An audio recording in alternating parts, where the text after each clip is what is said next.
हाँ share market खुलबे तो খোলা আছে তো शेयर मार्केट খোলা আছে আজকে কি কোনো ডাউনফল না আপের দিকে যাবে শেয়ার আপে जा अब ऊपर जाएगा আশা করছেন আপের দিকে যেতে পারে हाँ हाँ আপনি ভালো ভালো বাজেটের আশা করছেন हाँ हाँ हाँ बिल्कुल দেখো বাজেটের আশা কিন্তু ভালো বাজেটের আশা কিন্তু সবাই করে থাকেন এবং স্টক এক্সচেঞ্জে যারা কর্মী তারাও কিন্তু ভালো বাজেটের আশা করেন যাতে জনমুখী বাজেট হয় সেই দাবি তারা করছেন। কিন্তু আবার কেউ কেউ বলছেন যে এই জনমুখী বাজেট কিন্তু হবে না, প্রত্যেক বছরই যে ধরনের বাজেট হয় সেই ধরনেরই বাজেট হতে চলেছে এবং শেয়ার মার্কেটে অবশ্যই খুলবে বেলা 11টা নাগাদ এবং সেই সময় দেখা যাবে যে জনমুখী যদি বাজেট হয় তাহলে শেয়ার মার্কেট কিন্তু আপ হবে এবং জনমুখী বাজেট না হলে একেবারে ডাউনফল হতে পারে এমনটাও তারা চিন্তা করছেন এবং তার জন্য অপেক্ষা করছেন বহু শেয়ার ব্রোকাররা এবং যারা শেয়ার নিয়ে খেলেন এবং শেয়ার মার্কেটে যারা কাজ করেন তাদের নজর কিন্তু আজকে এই শেয়ার মার্কেটের দিকেই রয়েছে। আমার সহকর্মী এবং আর প্লাস নিউজের প্রতিনিধি বিশ্বজিৎ পাল আজকে দালাল স্ট্রিটে ছিলেন এবং সেখানে সকালবেলা থেকে আপনারা দেখছেন তাদের ভাষায় তারা নাস্তা করছেন, অর্থাৎ সকালের খাবার খাচ্ছেন এবং তারা বুক ভরা আশা নিয়ে দালাল স্ট্রিটে দাঁড়িয়ে আছেন। তার কারণ কিছুক্ষণের মধ্যেই শনিবারে ব্যতিক্রমী দিন হিসেবে আজকে আবার শেয়ার মার্কেট খুলবে এবং শেয়ার মার্কেট ঊর্ধ্বগামী হবে, এই আশাটা রয়েছে। আশা রয়েছে গোটা ভারতবর্ষের, প্রত্যাশা রয়েছে সাধারণ মানুষ, মধ্যবিত্ত থেকে খেটে খাওয়া মানুষ সবাই ভাবছেন কিছু না কিছু ভালো হবে। আবার অন্যদিকে আমাদের দেশে প্রতিবারই বাজেট হয়, কিন্তু সত্যি কি কিছু হয়? এখনো পর্যন্ত আমাদের দেশের কোনো বাজেটকে কি বলতে পারি যুগান্তকারী? যেখানে গরিবি হাটাও স্লোগান, যেটা রাজনৈতিক দলের বিভিন্ন সময় দিয়ে আসা স্লোগান, সেই স্লোগানকে সার্থক করতে, বাস্তবায়িত করতে সত্যি কি কিছু করা হয়েছে? আমাদের সঙ্গে রয়েছেন অধ্যাপক, অর্থনীতিবিদ প্রণামধর। আমি সরাসরি তার কাছে চলে যাব, সময় খুব কম, তার কারণ কাউন্টডাউন শুরু হয়ে গেছে। আপনি যে কথা বলছিলেন, তার মানে দেশের জিডিপি কমে যাওয়াটা অত্যন্ত উদ্বেগজনক এবং তাৎপর্যপূর্ণ এক।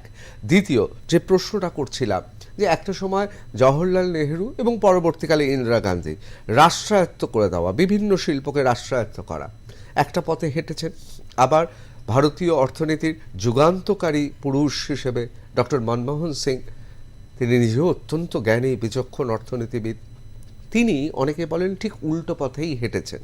অনেকে মনে করেন নেহরুর যে পথ ইন্দিরা গান্ধী যা প্রসারিত করেছেন, কংগ্রেসের অর্থনীতি শুধু বিদ হিসেবে নয়, তিনি প্ল্যানিং কমিশন থেকে বিভিন্ন উচ্চ পদে আসীন ছিলেন, তিনি অর্থনীতিবিদ হয়ে যাওয়ার পর, অর্থমন্ত্রী হয়ে যাওয়ার পর তিনি উল্টো পথে হেঁটেছেন এবং অনেকে বলেছেন এই উদারীকরণটা দরকার ছিল এবং দেশের যুগান্তকারী পরিবর্তন ঘটেছে। কিছু কিছু জায়গায় ঘটেছে, এ বিষয়ে অস্বীকার করারও জায়গা নেই। তারপর থেকে যে দেখানো পথ, এখনো পর্যন্ত সরকার বদলেছে, রাজনৈতিক রঙের বদল হয়েছে কেন্দ্রে, কিন্তু আদৌ কি অর্থনীতির ক্ষেত্রে, আমাদের দেশের অর্থনীতির ক্ষেত্রে ব্যাপক নীতি কোনো বদল হয়েছে? না আমরা এখনো মনমোহন সিংয়ের দেখানো পথকেই অনুসরণ করে যাচ্ছি? অনেকটাই তো তাই।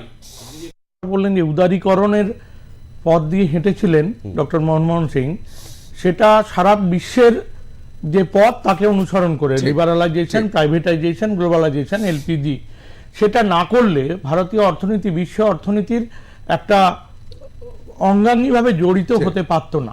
কিন্তু তার পরবর্তীকালে দেখলাম চরমতম বেসরকারীকরণ, যেটা সাধারণ মানুষের বিপক্ষে গেছে। যে 2016-17 পর থেকে যে সমস্ত ব্যাংক, বিমা, সব কিছু ক্ষেত্রে এবং বড় বড় শিল্পের ক্ষেত্রে বেসরকারি দিককে প্রাধান্য দেওয়া, সাথে করে কি হয়েছে, সার্ভিস চার্জ বেড়েছে। আপনি যে সার্ভিস ইন্ডাস্ট্রির কথা বললেন, তাতে সাধারণ মানুষ সরকারি ক্ষেত্রে পরিষেবা নিতে গেলে যে ব্যয় দিতে হতো, যে ব্যয় বহন করতে হতো, বেসরকারি ক্ষেত্রে ব্যয় বহনটা অনেকটা বেড়েছে। যেমন ব্যাংকের ক্ষেত্রে প্রতি পদে সার্ভিস চার্জ বেড়েছে, বিমার ক্ষেত্রে সার্ভিস চার্জ বেড়েছে। এখন সাধারণ মানুষ, তার প্রত্যাশা অনেক। আমি যদি মজা করে বলি, হাজারো ख्वाहिशें ऐसी कि हर ख्वाहिश पे दम निकले, बहुत निकले मेरे अरमान, लेकिन फिर भी कम निकले।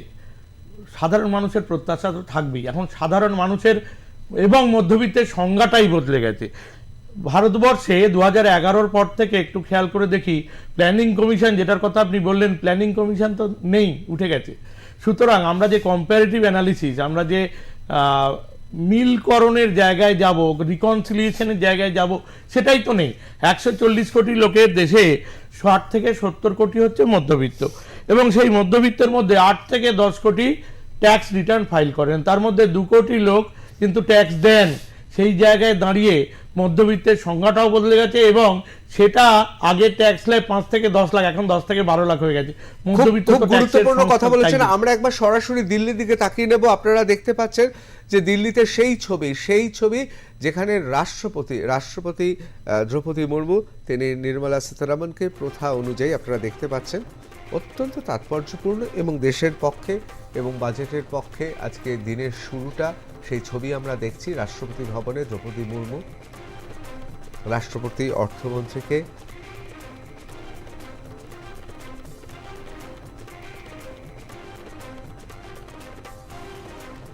আসলে কোথাও এই ছবিটা তাৎপর্যপূর্ণ এই কারণে আরো বেশি, কারণ দ্রৌপদী মুর্মু তিনি যে জায়গা থেকে উঠে এসেছেন এবং তাকে রাষ্ট্রপতি করা, এবং এই গোটা বিষয়টাকে এমনভাবে তুলে ধরার চেষ্টা করা হচ্ছে দলিত, আদিবাসী এবং বিভিন্ন জায়গায় প্রান্তিক যে মানুষ জনগোষ্ঠী রয়েছেন দেশের, তাদেরও যেন এবারকার বাজেটে কোথাও যেন গুরুত্ব দেওয়া হয়েছে, এমনটাই কিন্তু বারবার প্রচার করার চেষ্টা করা হচ্ছে, দাবি করা হচ্ছে। কিন্তু সত্যি কি প্রত্যাশা মিটবে? এ নিয়ে নিশ্চয়ই আমরা সবাই তাকিয়ে রয়েছি যে নির্মলা সীতারামন কেন্দ্রীয় অর্থমন্ত্রী আজকে কি বাজেট পেশ করেন সেদিকে। আমি আবার চলে যাব, অধ্যাপক প্রণাম ধর আছেন। আমি সরাসরি আপনাকে 2-3টে প্রশ্ন করি। আপনি যে কথাগুলো বলছিলেন খুব গুরুত্বপূর্ণ কথা, কিন্তু ভারতবাসী হিসেবে এখনো পর্যন্ত এমন কোনো বাজেট কি পেয়েছি যেখানে যুগান্তকারী পরিবর্তন ঘটেছে? এক। দ্বিতীয়ত, এ বিষয়ে তো কোনো সন্দেহ নেই, বড়লোক আরও বড়লোক হচ্ছে, গরিব আরও গরিব হচ্ছে, এবং আমরা পশ্চিমবাংলা বা ভারতবর্ষের বিভিন্ন অঙ্গরাজ্যে যারা রয়েছি তাও আমরা এখনও মধ্যবিত্ত হিসেবে কেউ টিকে আছি। কিন্তু আমাদের আশেপাশে এই উপমহাদেশে, আমরা সেটা পাকিস্তান বলুন, বাংলাদেশ বলুন, ইন্দোনেশিয়া বলুন, মালয়েশিয়া বলুন, শ্রীলঙ্কা বলুন, সেখানে তো অনেকে বলছেন মধ্যবিত্ত শুধুমাত্র একটা আবিধানিক অর্থ থাকবে, একটা বোধহয় অভিধানের শব্দ থাকবে, আর মধ্যবিত্ত বলে কিছু থাকবে না। এটা সংকট তো দেখা গিয়েছে, বিশেষ করে পাকিস্তানে আমরা দেখেছি, শ্রীলঙ্কাতে আমরা দেখেছি কি অবস্থা হয়েছে, ইন্দোনেশিয়া, মালয়েশিয়া, বিভিন্ন জায়গায় দেখতে পাচ্ছি। আপনার কি মনে হয় ভারতবর্ষের মধ্যবিত্ত? আপনার প্রথম প্রশ্নের জবাব দিই। বিগত অন্তত 3-4 বছরের দিকে, পুরনো দিকে তাকালে আমরা সেরকম যুগান্তকারী কোনো পরিবর্তন বাজেটে পাইনি। বারবারই আমরা আশা করে থেকেছি, বিশেষত মধ্যবিত্তের যেটা প্রত্যাশা, আয়করে সেরকম কোনো ছাড় ঘোষণা হয়নি। যেমন 80C তার স্ল্যাব বাড়ানো উচিত, 80E তার স্ল্যাব বাড়ানো উচিত, যেটা এক্ষুনি শুনলাম সেটা আমিও একমত। মেডিকেল ইন্স্যুরেন্স, স্বাস্থ্য বিমা, তারও স্ল্যাব বাড়ানো উচিত, স্ট্যান্ডার্ড ডিডাকশন বাড়ানো উচিত, এবং 87A ধরলে 10 লাখ থেকেই স্ল্যাব শুরু করা উচিত, বা 12 লাখ থেকে করলে আরও ভালো হয়। মেডিকেল ইন্স্যুরেন্সের অদ্ভুত একটা ফ্যালাসি আছে যে আমি আমার স্বাস্থ্য বিমার প্রিমিয়াম দিচ্ছি, তাতে জিএসটি দিতে হয়েছে, যেন পশ্চিমবঙ্গ সহ অন্যান্য রাজ্যগুলি সোচ্চার হয়েছে যে কেন স্বাস্থ্য বিমার প্রিমিয়ামে জিএসটি দেব, সেটা কেন মকুব করা হবে না, আমারই স্বাস্থ্যের বিমা আমি দিচ্ছি, তার প্রিমিয়ামের উপরে জিএসটি অর্থাৎ কর বসানো হচ্ছে। এই ব্যাপারগুলো এখনো পর্যন্ত সেই সংস্কার কর ব্যবস্থায় আসেনি। ডাইরেক্ট ট্যাক্স কোড বারবার বলা সত্ত্বেও ডাইরেক্ট ট্যাক্স কোড এখনো ঘোষিত হচ্ছে না। পেট্রোল ডিজেলের উপরে এখনো জিএসটি বসছে না, তাতে কিন্তু আমি এখানে আপনাকে একটা প্রশ্ন করি। পেট্রোল ডিজেলের উপর জিএসটি এবং বিভিন্ন সুরা, মানে আমি বলতে চাইছি যে বিভিন্ন ধরনের মদ জাতীয় পানীয় যেগুলোর মধ্যে অ্যালকোহল রয়েছে, যেগুলো নেশার বস্তু, এগুলোতে কি জিএসটি হলে একটা যুগান্তকারী পরিবর্তন আসবে? অবশ্যই তো হতে পারে, কারণ এগুলো 6টা বা 7টা ট্যাক্স দিয়ে 1 লিটার পেট্রোলের দাম যদি ক্রুড অয়েলের দাম 30 টাকা হয়, কথার কথা, তাহলে সেটা আমাদের 118 কি 115 কি 112 টাকা দিয়ে কিনতে হচ্ছে। যদি গুডস অ্যান্ড সার্ভিস ট্যাক্স হতো, যেটা বারবার বলা হচ্ছে ওয়ান নেশন ওয়ান ইলেকশন, তাহলে ওয়ান নেশন ওয়ান ট্যাক্স নয় কেন? খুব গুরুত্বপূর্ণ। আমার অর্থনীতিবিদ হিসেবে আপনার কাছে আমার একটা অর্বাচীন প্রশ্ন আছে। ছোটবেলায় ছাত্র অবস্থায় আমরা ভাবতাম যদি পেট্রোল ডিজেলের দামটা কমিয়ে দেওয়া যায় তাহলে পরিবহনের অনেকটা দাম কমে যাবে, এবং তাহলে পণ্য পরিবহনের ক্ষেত্রে একটা ব্যাপক হারে আমরা কম দামে পাবো। যে ফুলকপি বা যে আনাজ তরকারি বিভিন্ন জায়গা থেকে, বিভিন্ন রাজ্য থেকে অন্য রাজ্যে যাচ্ছে বা একই রাজ্যের মধ্যে আসছে, ধরুন হুগলি থেকে আলু আসছে কলকাতায়, আমার যদি ট্রাকের পরিবহন কস্ট বা পরিবহনের যে মূল্য সেটা যদি কমে যায়, তাহলে তো একটা বিপুল পরিমাণে খাদ্য বস্তু পানীয় সব কিছুর দাম কমে যাবে, একটা গোটা দেশের অর্থনীতি চাঙ্গা হয়ে যাবে।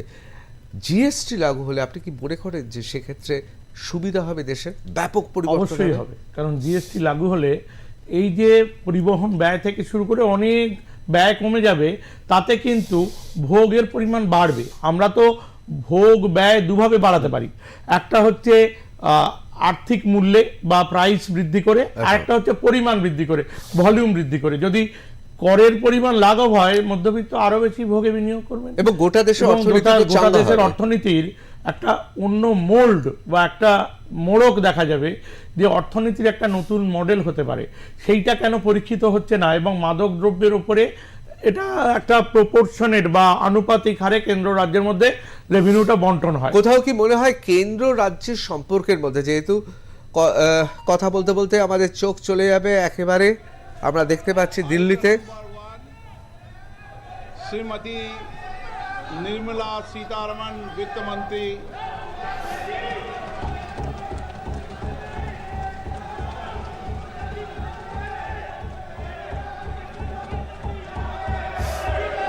আমাদের সবার নজর রয়েছে আজকে অর্থমন্ত্রী নির্মলা সীতারামন, তিনি কি বলেন এই নিয়ে। টানা অষ্টমবার তিনি তার বাজেট পেশ করতে চলেছেন।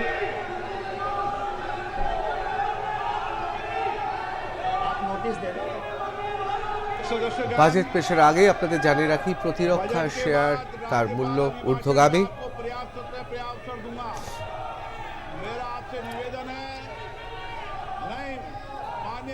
সেন্সেক্স নিফটি 1%-ও বেশি বৃদ্ধি পেয়েছে। बजट भाषण के अंदर इस तरीके का नहीं हुआ, ये उचित नहीं है, ये उचित नहीं है। Akhilesh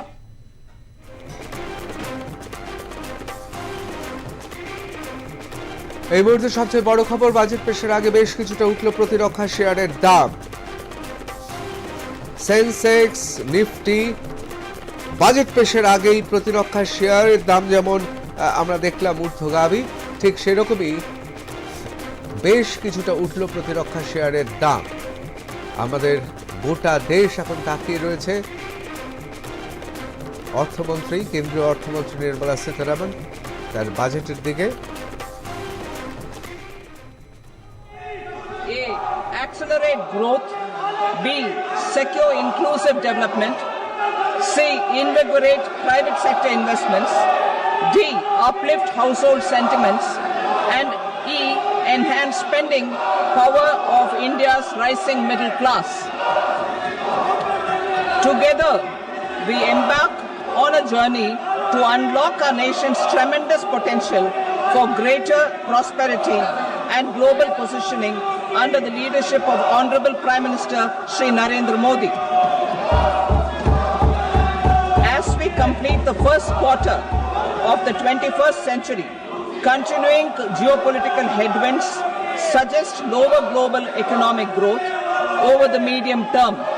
However, our aspiration for a Vikasit Bharat inspires us, and the transformative work we have done during our government's first 2 terms guides us to march forward resolutely. Our economy is the fastest growing among all major economies. Our development track record for the past 10 years and structural reforms have drawn global attention. Confidence in India's capability and potential has only grown in this period. We see the next 5 years as a unique opportunity to realize Sabka Vikas, stimulating balanced growth of all regions. The great Telugu poet and playwright Gurujada Apparao had said, Deshamante matti kadoy, Deshamante manushuloy, meaning a country is not just its soil, a country is its people. In line with this, for us, Vikasit Bharat encompasses zero poverty, 100% quality good school education, access to high quality, affordable and comprehensive health care, 100% skilled labor with meaningful employment, 70% women in economic activities, and farmers making our country the food basket of the world. In this budget, the proposed development measures span 10 broad areas focusing on Garib, youth, Annadata and Nari, spurring agricultural growth and productivity, building rural prosperity and resilience, taking everyone together on an inclusive growth path, boosting manufacturing and furthering Make in India, supporting MSMEs, enabling employment-led development, investing in people, economy and innovation, securing energy supplies, promoting exports and nurturing innovation. For this journey of development, our four powerful engines are agriculture, MSME, investments and exports. The fuel, our reforms, our guiding spirit, inclusivity, and the destination, Vikasit Bharat. This budget aims to initiate transformative reforms across 6 domains. During the first 5 years, these will augment our growth potential and global competitiveness. The domains are taxation, power sector, urban development, mining, financial sector, and regulatory reforms. Agriculture as the first engine. Now I move to specific proposals, beginning with agriculture as the first engine.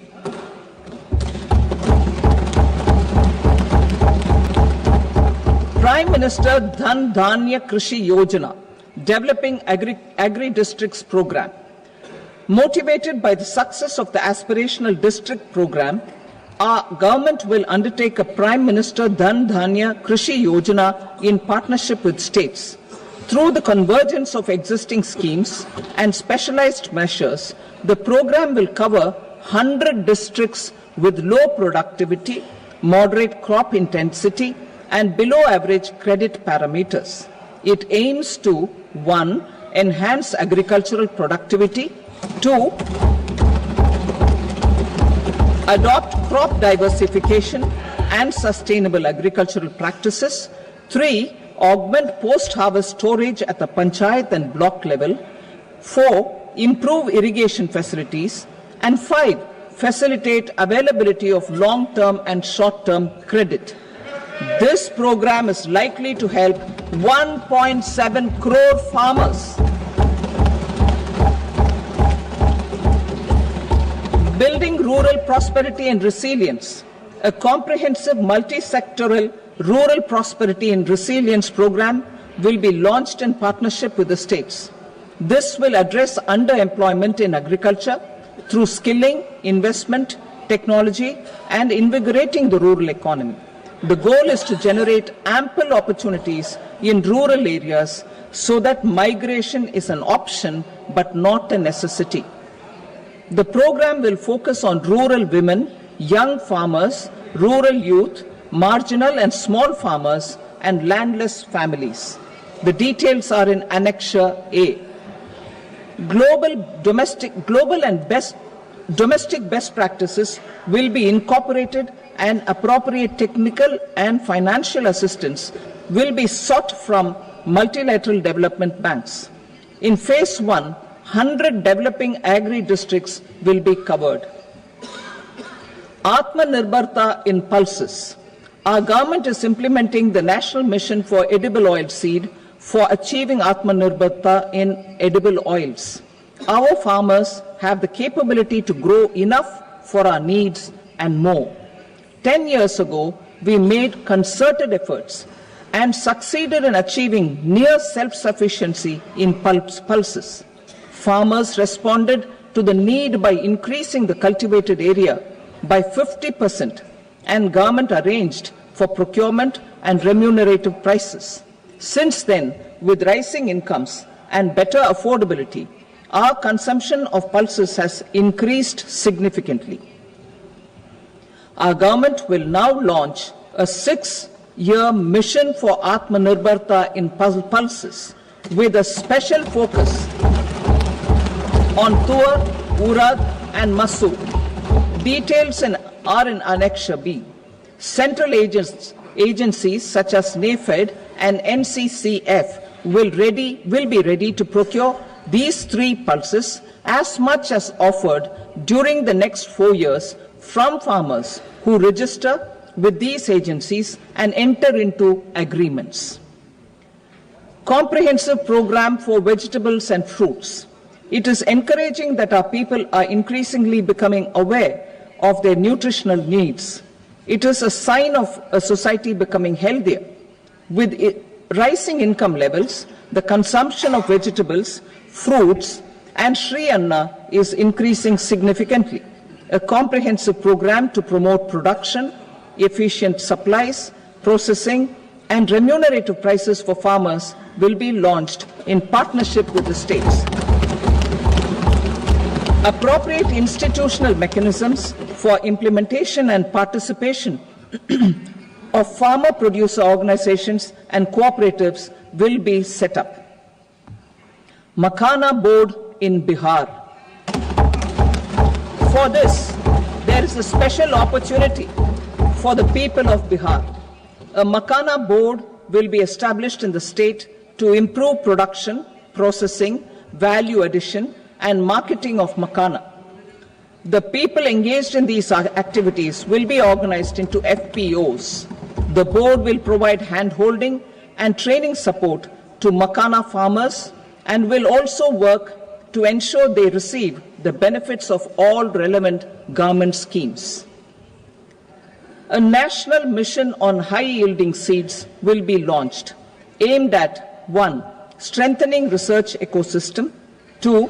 Targeted development and propagation of seeds with high yield, pest resistance, and climate resilience, and 3. Commercial availability of more than 100 seed varieties released since July 2024. India ranks 2nd largest globally in fish production and aquaculture. Seafood exports are valued at 60,000 crore rupees. To unlock the untapped potential of the marine sector, our government will bring in an enabling framework for sustainable harnessing of fisheries from Indian exclusive economic zone and high seas, with a special focus on the Andaman and Nicobar and Lakshadweep Islands. For the benefit of lakhs of cotton growing farmers, I am pleased to announce a mission for cotton productivity. This 5-year mission will facilitate significant improvements in productivity and sustainability of cotton farming and promote extra long staple cotton varieties. The best of science and technology support will be provided to farmers. Aligned with our integrated 5F vision for the textile sector, this will help in increasing incomes of the farmers and ensure a steady supply of quality cotton for rejuvenating India's traditional textile sector. Kisan credit cards facilitate short-term loans for 7.7 crore farmers, fishermen, and dairy farmers. The loan limit under modified interest subvention scheme will be enhanced from 3 lakh rupees to 5 lakh rupees for loans taken through the KCC. For Atmanirbharta in urea production, our government had reopened 3 dormant urea plants in the eastern region. To further augment urea supply, a plant with annual capacity of 12.7 lakh metric tons will be set up at Namrup in Assam.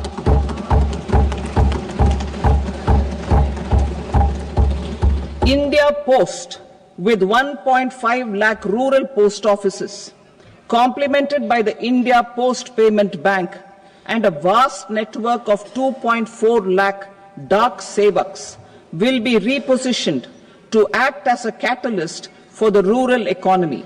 Details are at Annexure C. India Post will also be transformed as a large public logistics organization.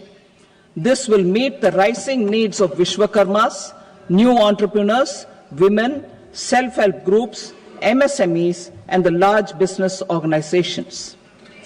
Our government will provide support to NCDC for its lending operations for the cooperative sector.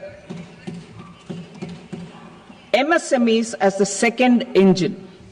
Now I move to MSMEs as the second engine, which encompasses manufacturing and services with a focus on MSMEs numbering 5.7 crores. Currently, over 1 crore registered MSMEs, employing 7.5 crore people and generating 36% of our manufacturing, have come together to position India as a global manufacturing hub. With their quality products, these MSMEs are responsible for 45% of our exports. To help them achieve higher efficiencies of scale, technological upgradation, and better access to capital, the investment and turnover limits for classification of all MSMEs will be enhanced to 2.5 and 2 times respectively. This will give them the confidence to grow and generate employment for our youth. The details are given in Annexure D. To improve access to credit, the credit guarantee cover will be enhanced. First, for micro and small enterprises from 5 crore to 10 crore rupees, leading to additional credit of 1.5 lakh crores in the next 5 years. Second, for startups from 10 crore rupees to 20 crore rupees, with the guarantee fee being moderated to 1% for loans in 27 focus sectors which are important for Atmanirbhar Bharat. And for well-run exporter MSMEs, for term loans up to 20 crore rupees. Also for the micro enterprises, we will introduce customized credit cards with a 5 lakh rupee limit for micro enterprises registered on Udyam portal. In the first year, 10 lakh such cards will be issued. Fund of funds for startups. The alternate investment fund, AIFs, for startups have received commitments of more than 91,000 crores rupees. These are supported by the fund of funds set up with the Government of India's contribution of 10,000 crore rupees. Now, a new fund of funds with expanded scope and a fresh contribution of another 10,000 crore rupees will be set up. A new scheme will be launched for 5 lakh women, scheduled castes and scheduled tribes, first-time entrepreneurs. This will provide term loans up to 2 crore rupees during the next 5 years. The scheme will incorporate lessons from the successful Stand Up India scheme. Online capacity building for entrepreneurship and managerial skills will also be organized. Measures for labor-intensive sectors.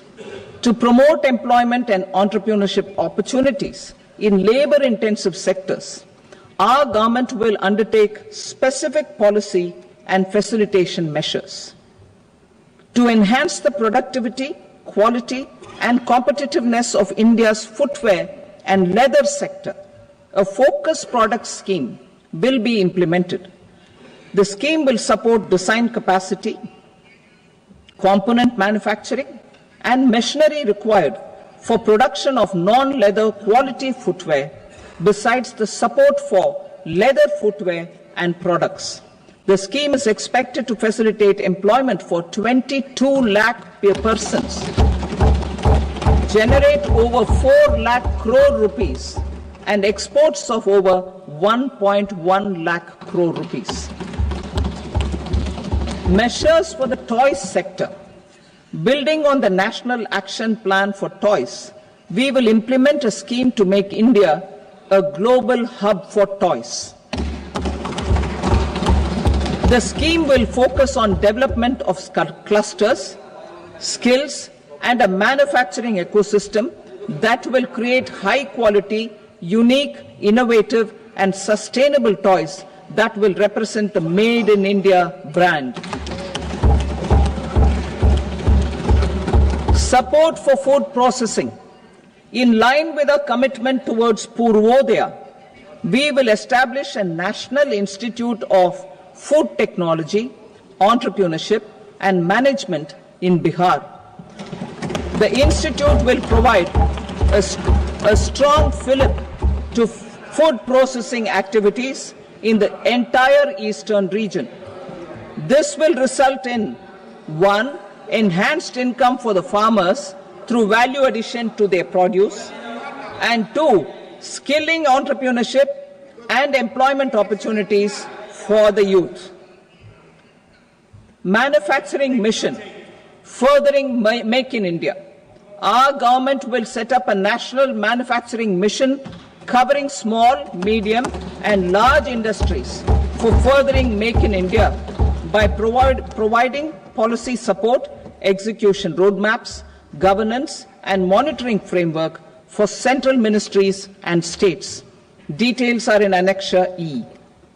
Given our commitment to climate-friendly development, the mission will also support clean tech manufacturing. This will aim to improve domestic value addition and build our ecosystem for solar PV cells, EV batteries, motors and controllers, electrolyzers, wind turbines, very high voltage transmission equipment and grid scale batteries. Investment as the third engine. Now I move to investment as the third engine, which encompasses investing in people, investing in the economy and investing in innovation. Investing in people. Saksham Anganwadi and Poshan 2.0. Saksham Anganwadi and Poshan 2.0 program provides nutritional support to more than 8 crore children, 1 crore pregnant women and lactating mothers all over the country, and about 20 lakh adolescent girls in aspirational districts and the Northeast region. The cost norms for these nutritional support will be enhanced appropriately. Atal Tinkering Labs. 50,000 Atal Tinkering Labs will be set up in government schools in the next 5 years to cultivate the spirit of curiosity and innovation and foster a scientific temper among young minds. Broadband connectivity to government secondary schools and PHCs. Broadband connectivity will be provided to all government secondary schools and primary health centers in rural areas under the BharatNet project. Bharatiya Bhasha Pustak Scheme. We propose to implement a Bharatiya Bhasha Pustak scheme to provide digital form Indian language books for schools and for higher education. This aims to help students understand their subjects better and in their language. National Centers of Excellence for Skilling. Building on the initiative announced in the July 24 budget, 5 National Centers of Excellence for Skilling will be set up with global expertise and partnerships to equip our youth with the skills required for Make for India, Make for the World manufacturing.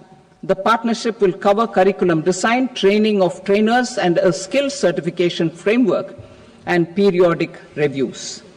Expansion of capacity in IITs. Total number of students in 23 IITs has increased 100% from 65,000 to 1.35 lakh in the past 10 years.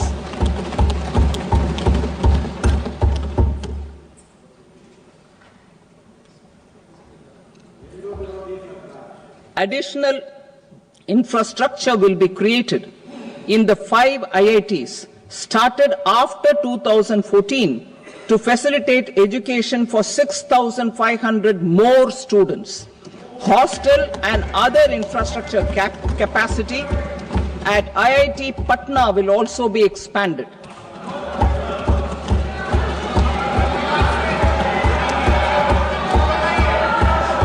Center of Excellence.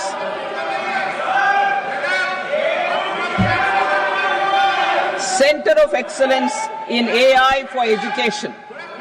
I had announced 3 centers of excellence in artificial intelligence for agriculture, health, and sustainable cities in 2023. Now a center of excellence in artificial intelligence for education will be set up with a total outlay of 500 crores. Expansion of medical education. Our government has added almost 1.1 lakh undergraduate and postgraduate medical education seats in 10 years, an increase of 130%. In the next year, 10,000 additional seats will be added in medical colleges and hospitals towards the goal of adding 75,000 seats in the next 5 years. Daycare cancer centers in all district hospitals. Our government will facilitate setting up of daycare cancer centers in all district hospitals in the next 3 years. 200 centers will be established in 25-26 itself. Strengthening urban livelihoods. Our government has been giving priority to assisting urban poor and vulnerable groups. A scheme for socio-economic upliftment of urban workers will be implemented to help them improve their incomes, have sustainable livelihoods, and a better quality of life. PM Swanidhi scheme has benefited more than 68 lakh street vendors, giving them respite from high-interest informal sector loans. Building on this success, the scheme will be revamped with enhanced loans from banks, UPI-linked credit cards with 30,000 rupees limit, and capacity building support.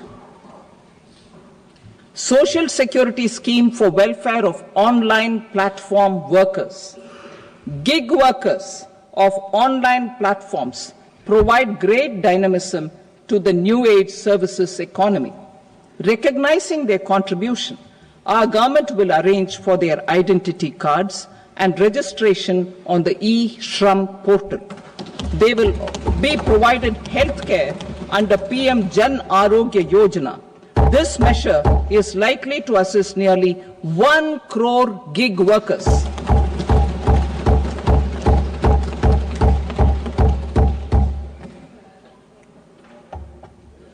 Investing in the economy. Public-private partnership in infrastructure.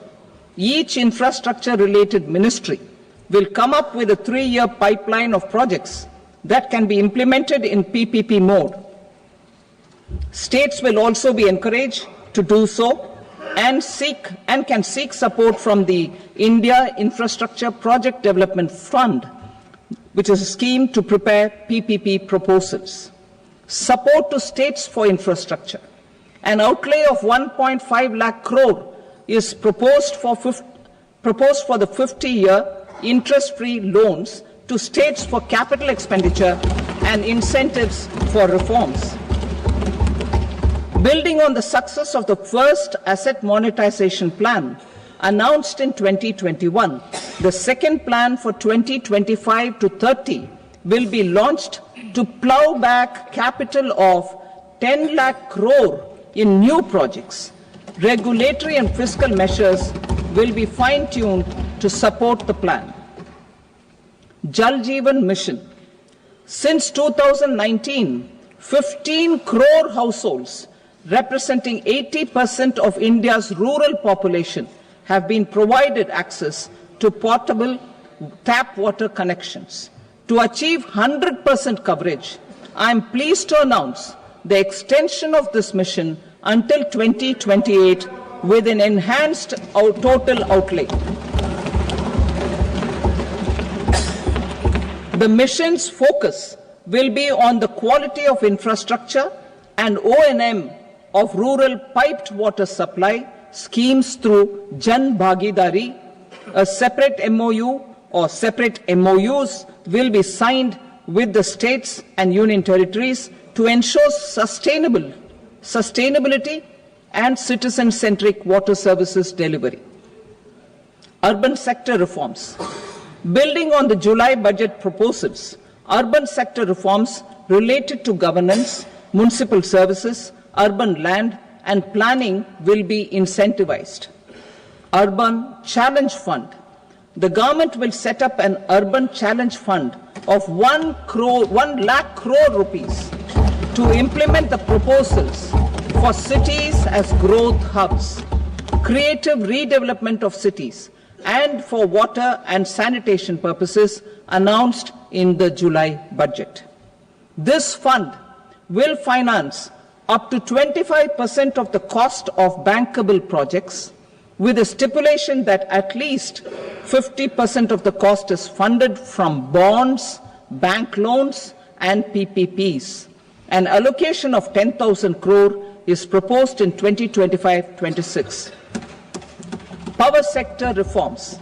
We will incentivize electricity distribution reforms and augmentation of intra-state transmission capacity by states.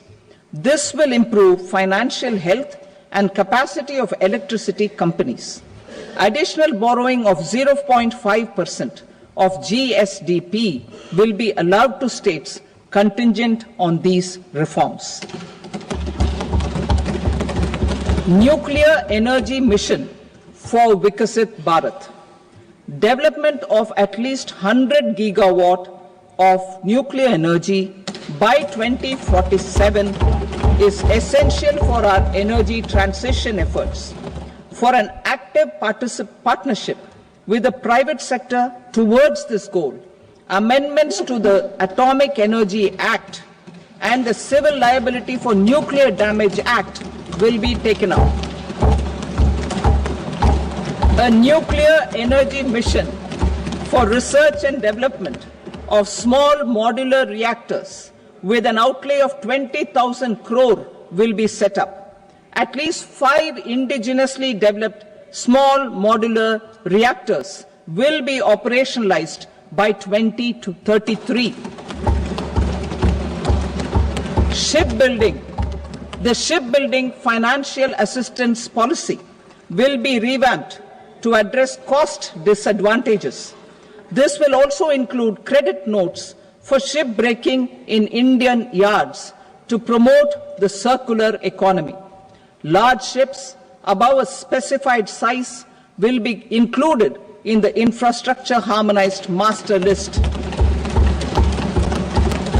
Shipbuilding clusters will be facilitated to increase the range, categories and capacity of ships. This will include additional infrastructure, facilities, skilling and technology to develop the entire ecosystem. Maritime Development Fund. For long-term financing for the maritime industry, a Maritime Development Fund with a corpus of 25,000 crore rupees will be set up.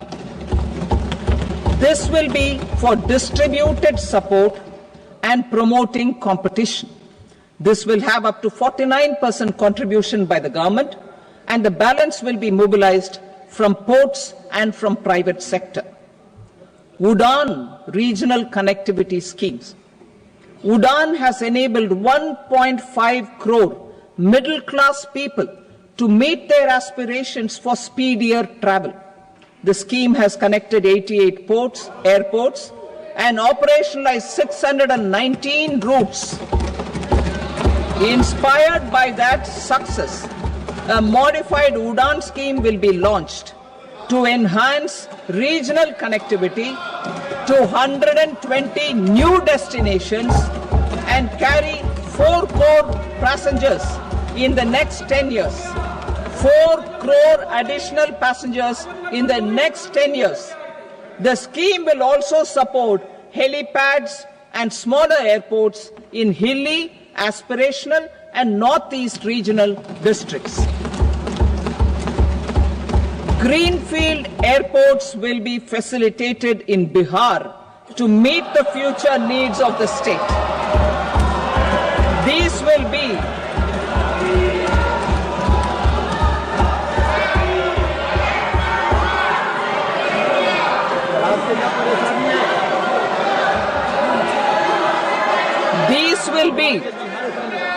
These will be in addition to the expansion of the capacity of Patna Airport and a brownfield airport in Beta.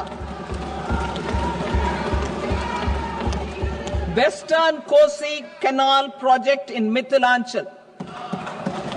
Financial support will be provided for the Western Kosi Canal ERM project, benefiting a large number of farmers, cultivating over 50,000 hectares of land in the Mithilanchal region of Bihar. Mining sector reforms, including those for minor minerals, will be encouraged through sharing of best practices and institutions of a state mining index. A policy for recovery of critical minerals from tailings will be brought out. Under the special window for affordable and mid-income housing, SWAMI, 50,000 dwelling units in stressed housing projects have been completed and keys handed over to home buyers. Another 40,000 units will be completed in 2025, further helping middle-class families who were paying EMIs on loans taken for apartments while also paying rent for their current dwellings. Building on this success, Swami Fund 2 will be established as a blended finance facility with contribution from the government, banks and private investors. This fund of 15,000 crore rupees will aim for expeditious completion of another 1 lakh units. PM Gati Shakti data for private sector. For furthering PPPs and assisting the private sector in project planning, access to relevant data and maps from the PM Gati Shakti portal will be provided.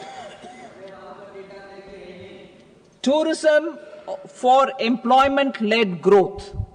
Top 50 tourist destination sites in the country will be developed in partnership with states through a challenge mode. Land for building key infrastructure will have to be provided by the states. Hotels in these destinations will be included in the infrastructure harmonized list. The following measures will be taken for facilitating employment-led growth. Organizing intensive skill development programs for our youth, including in institutes of hospitality management, providing mudra loans for homestays, improving ease of travel and connectivity to tourist destinations, providing performance-linked incentives to states for effective destination management, including tourist amenities, cleanliness, and marketing efforts, and introducing streamlined e-visa facilities along with visa fee waivers for certain tourist groups. Continuing with the emphasis on places of spiritual and religious significance in the July budget, there will be a special focus on destinations related to the life and times of Lord Buddha. Medical tourism and heal in India. Medical tourism and heal in India will be promoted in partnership with the private sector along with capacity building and easier visa norms. Investing in innovation. To implement private sector-driven research, development and innovation initiatives announced in the July budget, I am now allocating 20,000 crore rupees for this purpose. A deep tech fund of funds will also be explored to catalyze the next generation startups as a part of this initiative. In the next 5 years, under the PM Research Fellowship Scheme, we will provide 10,000 fellowships for technological research in IITs and IISc with enhanced financial support. The second gene bank with 10 lakh germ plasm lines will be set up for future food and nutritional security. This will provide conservation support to both public and private sectors for genetic resources. We will start a national geospatial mission to develop foundational geospatial infrastructure and data. Using PM Gati Shakti, this mission will facilitate modernization of land records, urban planning, and design of infrastructure projects. A Gyan Bharatam mission for survey, documentation, and conservation of our manuscript heritage with academic institutions, museums, libraries, and private collectors will be undertaken to cover more than 1 crore manuscripts. We will set up a national digital repository of Indian knowledge systems for knowledge sharing. Now I move to exports as the fourth engine. We will set up an export promotion mission with sectoral and ministerial targets driven jointly by the Ministries of Commerce, MSME, and Finance. It will facilitate easy access to export credit, cross-border factoring support, support to MSMEs to tackle non-tariff measures in overseas markets. A digital public infrastructure, Bharat Trade Net, for international trade will be set up as a unified platform for trade documentation and financing solutions. This will complement the Unified Logistics Interface platform. The BTN will be aligned with international practices. Support will be provided to develop domestic manufacturing capacities for our economy's integration with global supply chains. Sectors will be identified based on objective criteria. Facilitation groups with participation of senior officers and industry representatives will be formed for select products and supply chains. Through this, there are huge opportunities related to Industry 4.0, which needs high skills and talent. Our youth have both. Our government will support the domestic electronic equipment industry to leverage this opportunity for the benefit of our youth. A national framework will be formulated as guidance to states for promoting global capability centers in emerging Tier 2 cities. This will suggest measures for enhancing availability of talent and infrastructure, building bylaw reforms, and mechanisms for collaboration with industry. Our government will facilitate upgradation of infrastructure and warehousing for air cargo, including high-value perishable horticultural produce. Cargo screening and customs protocol will be streamlined and made user-friendly. Reforms as the fuel. Over the past 10 years, our government has implemented several reforms for convenience of taxpayers, such as faceless assessment, 2, taxpayer charter, 3, faster returns, 4, almost 99% returns being on self-assessment, and 5, Vivad Se Vishwas scheme.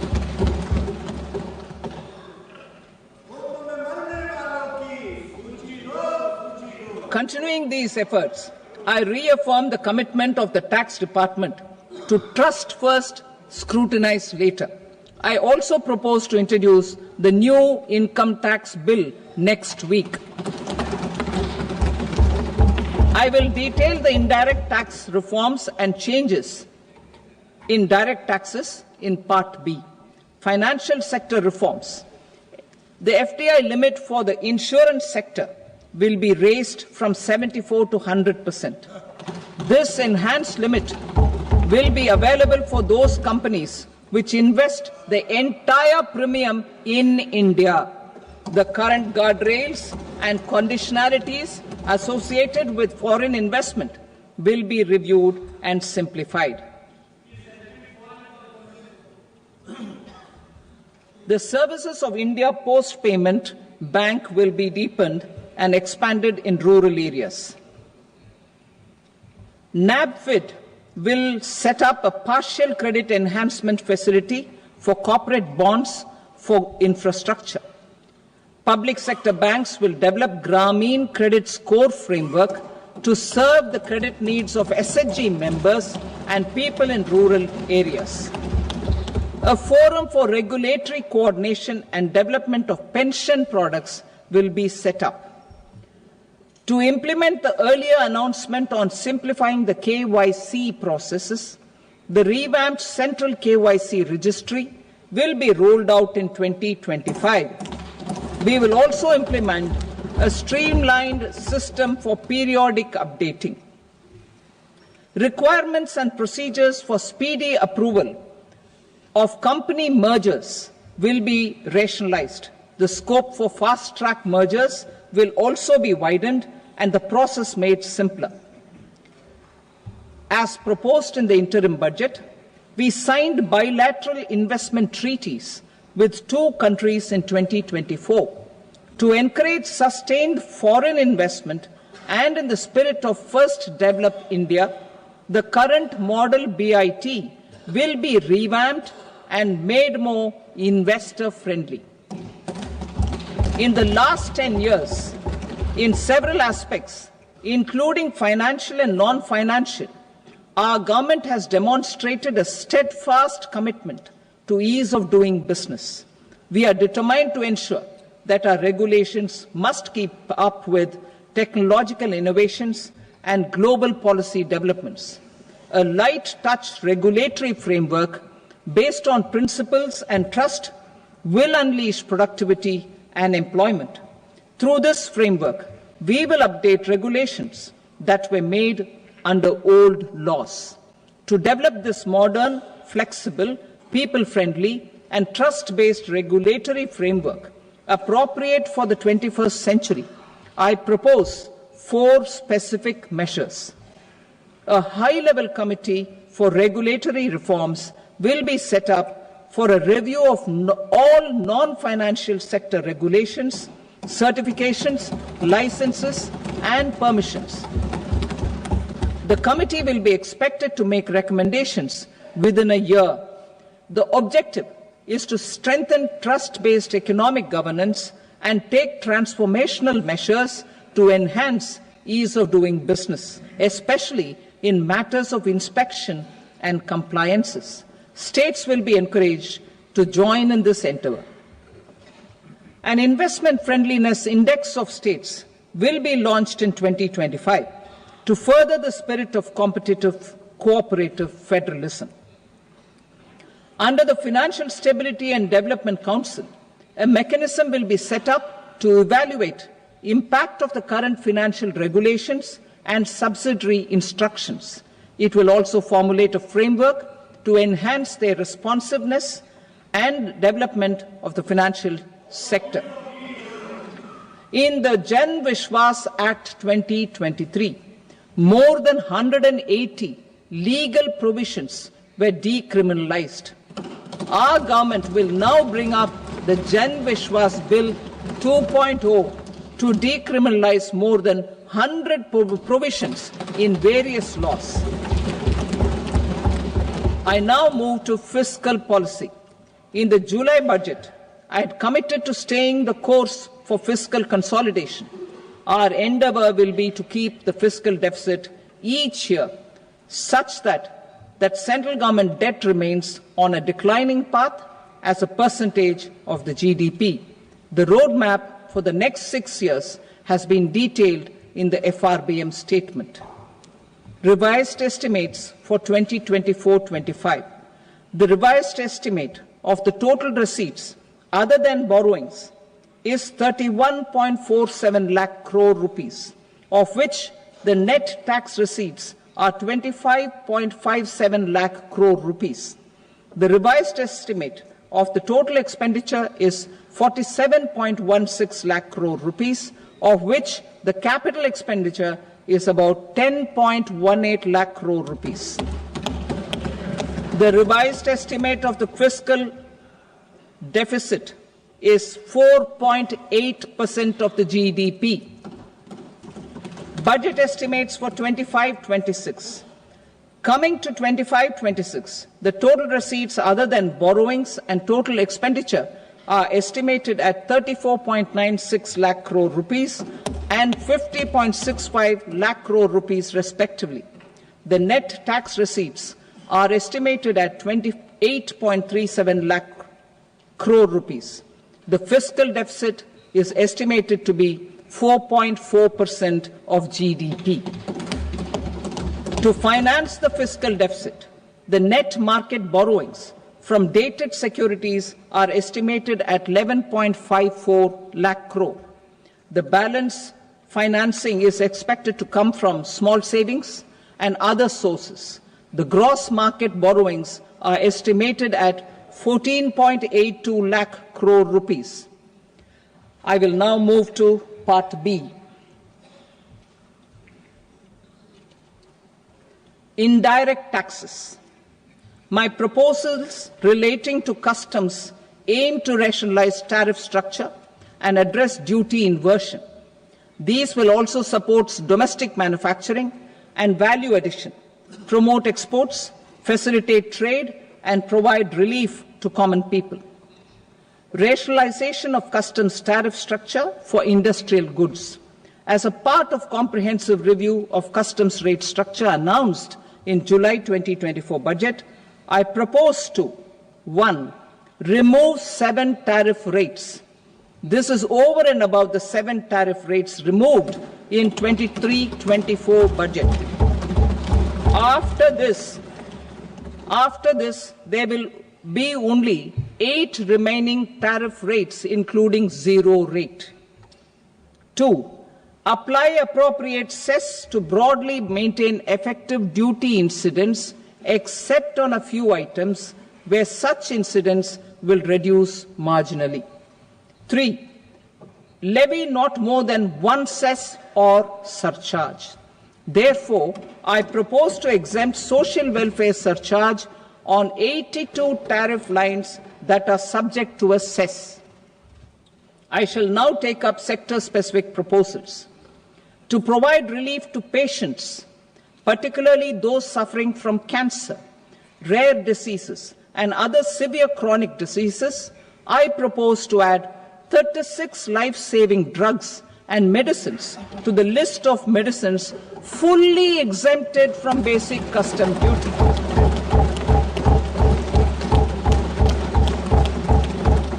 I also propose to add 6 life-saving medicines to the list attracting concessional custom duty of 5%.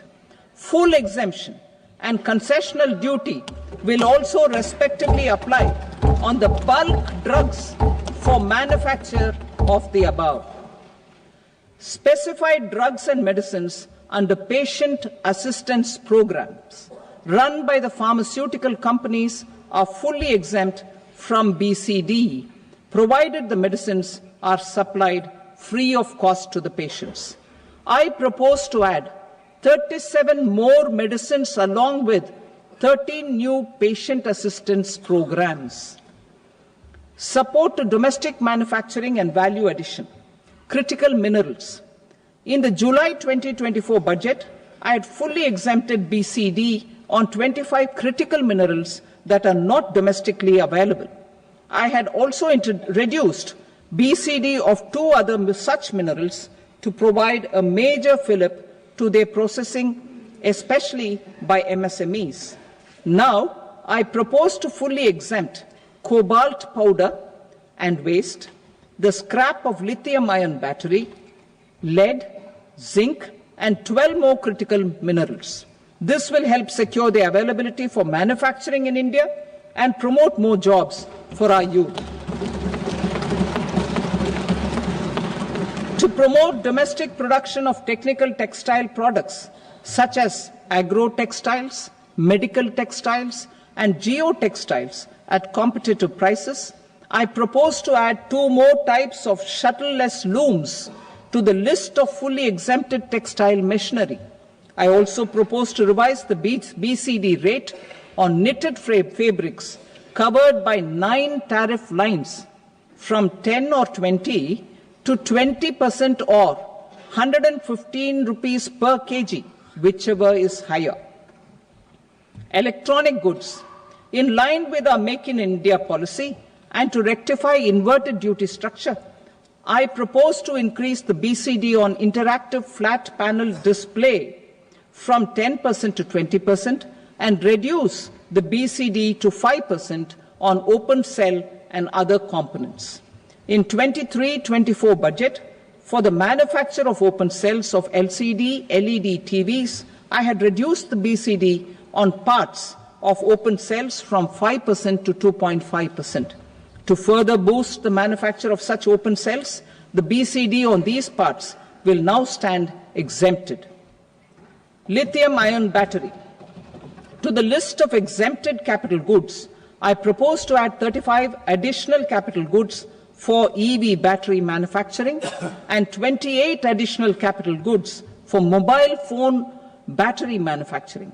This will boost domestic manufacture of lithium-ion batteries, both for mobile phones and for electric vehicles. Shipping sector. Considering that shipbuilding has a long gestation period, I propose to continue the exemption of BCD on raw materials, components, consumables, or parts for the manufacture of ships for another 10 years.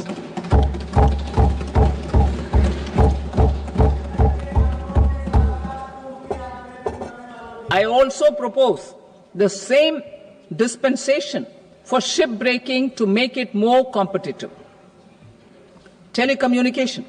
To prevent classification disputes, I propose to reduce the BCD from 20% to 10% on carrier-grade Ethernet switches to make it at par with non-carrier-grade Ethernet switches. Export promotion. To facilitate exports of handicrafts, I propose to extend the time period for export from 6 months to 1 year, further extendable by another 3 months if required. I also propose to add 9 items to the list of duty-free inputs. Leather sector. I propose to fully exempt BCD on wet blue leather to facilitate imports for domestic value addition and employment. I also propose to exempt crust leather from 20% export duty to facilitate exports by small tanners. Marine products. To enhance India's competitiveness in the global seafood market, I propose to reduce BCD from 30% to 5% on frozen fish paste, surimi, for manufacture and export of its analog products. I also propose to reduce BCD from 15% to 5% on fish hydrolysates for manufacture of fish and shrimp feed.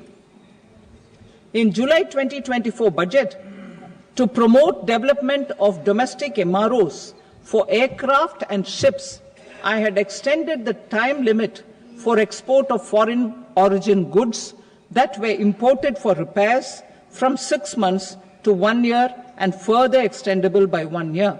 I now propose to extend the same dispensation for railway goods. Time limit for provisional assessment. Presently, the Customs Act 1962 does not provide any time limit to finalize provisional assessments, leading to uncertainty and cost to trade.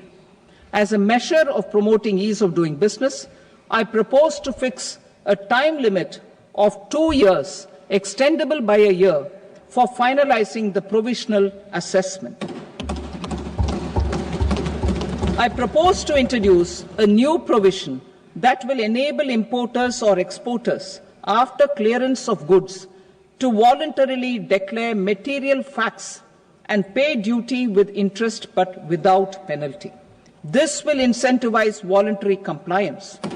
However, this will not apply in cases where department has already initiated audit or investigation proceedings. For industry to better plan their imports, I propose to extend the time limit for the end use of imported inputs in the relevant rules from 6 months to 1 year. This will provide operational flexibility in view of cost and uncertainty of supply. Further, such importers will now have to file only quarterly statements instead of a monthly statement.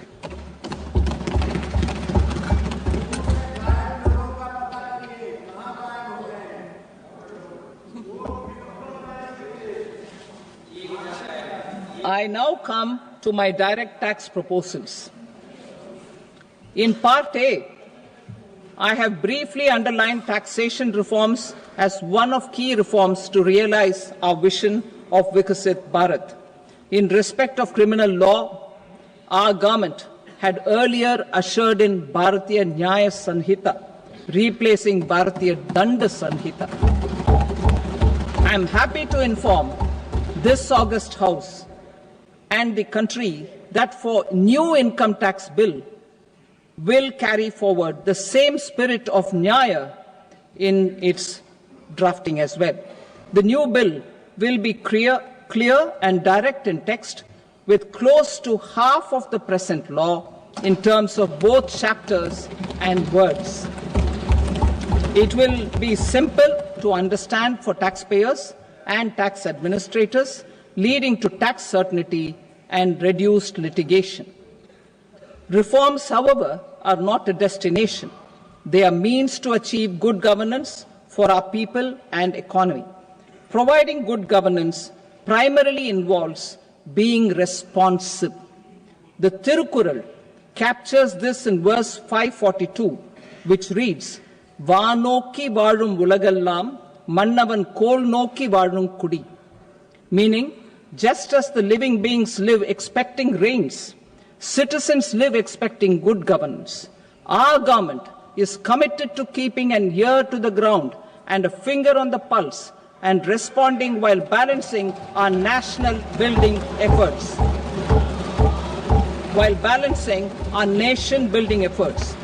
The following measures will detail just how our government will, under the guidance of PM Modi, has taken steps to understand and address.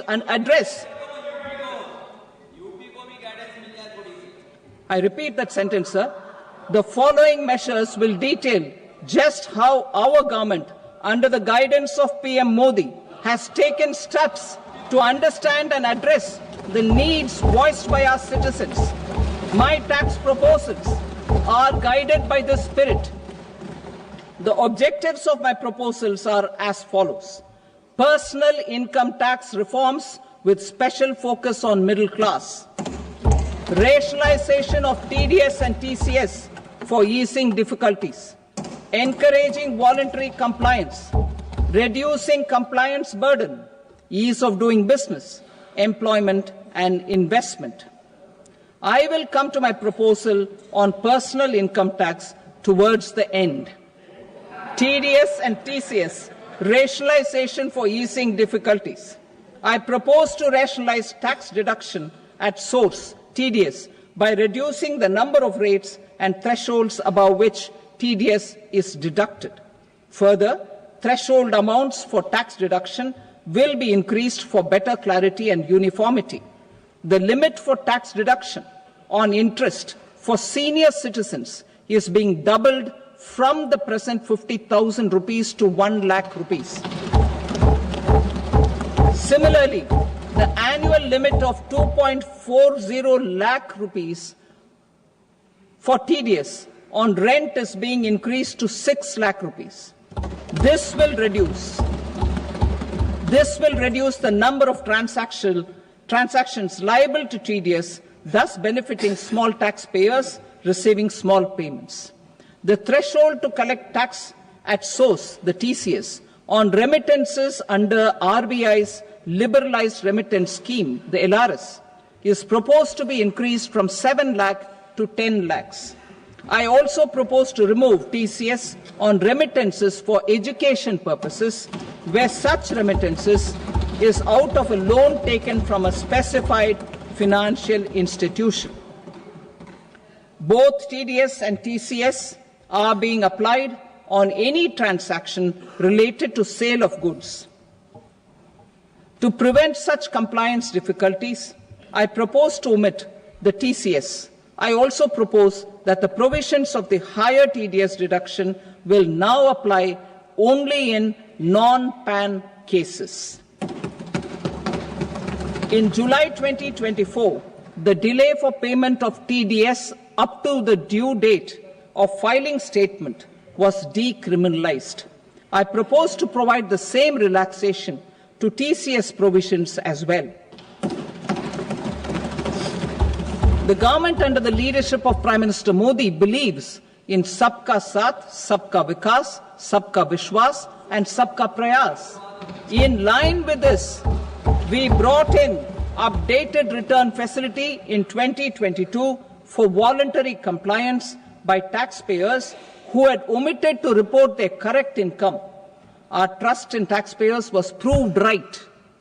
Nearly 90 lakh taxpayers voluntarily updated their incomes by paying additional tax. Taking this trust further, I now propose to extend the time limit to file updated returns for any assessment year from the current limit of 2 years to 4 years. I propose to reduce the compliance burden for small charitable trusts and institutions by increasing their period of registration from 5 years to 10 years. It is also proposed that disproportionate consequences do not arise for minor defaults such as incomplete applications filed by charitable entities.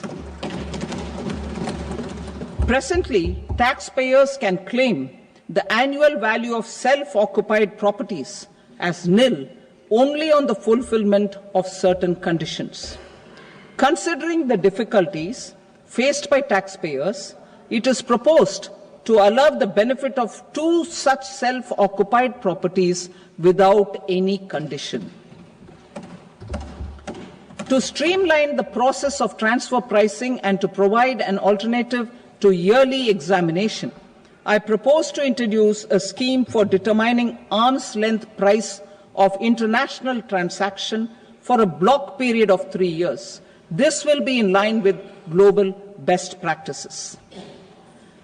With a view to reduce litigation and provide certainty in international taxation, the scope of safe harbor rules is being expanded. A number of senior and very senior citizens have very old national savings schemes accounts.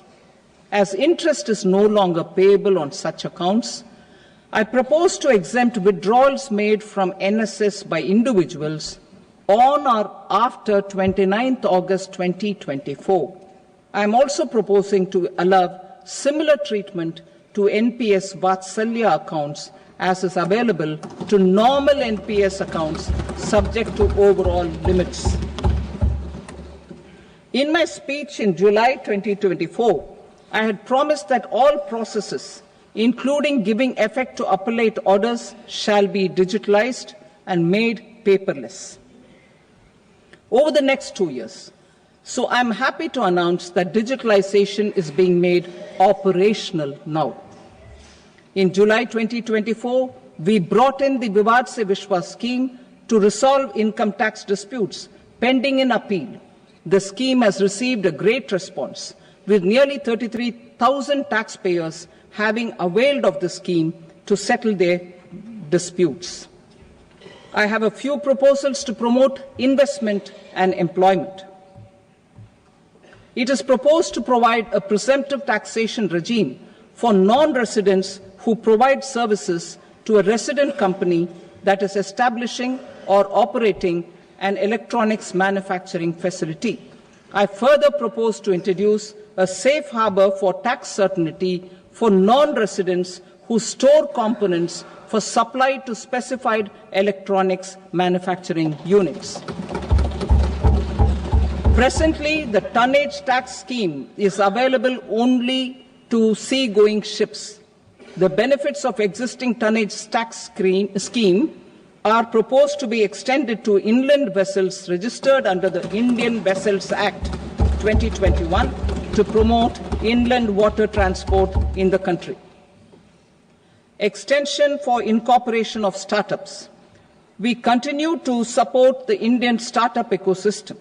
I propose to extend the period of incorporation by 5 years to allow the benefit available to startups which are incorporated before 1/4/2030. In order to attract and promote additional activities in the IFSC, I am inter alia proposing specific benefits to ship leasing units, insurance offices, and treasury centers of global companies which are set up in IFSC. Further, to claim benefits, the cut-off date for commencement in IFSC has also been extended by 5 years to 31/3/2030. Category 1 and Category 2 AIFs are undertaking investments in infrastructure and other such sectors. I propose to provide certainty of taxation to these entities on the gains from securities, to promote funding from sovereign wealth funds and pension funds to the infrastructure sector. I propose to extend the date of making an investment by 5 more years up to 31st March 2030.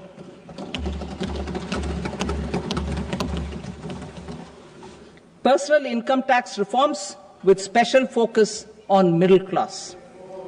Democracy, demography, and demand are the key support pillars in our journey towards Vikasit Bharat. The middle class provides strength for India's growth. This government contribution. We have periodically reduced their tax burden. Right after 2014, the nil tax slab was raised to 2.5 lakhs of rupees, which was further raised to 5 lakh rupees in 2019 and to 7 lakh rupees in 2023. This is reflective of our government's trust on the middle class taxpayers. I am now happy to announce that there will be no income tax payable up to income of 12 lakh rupees.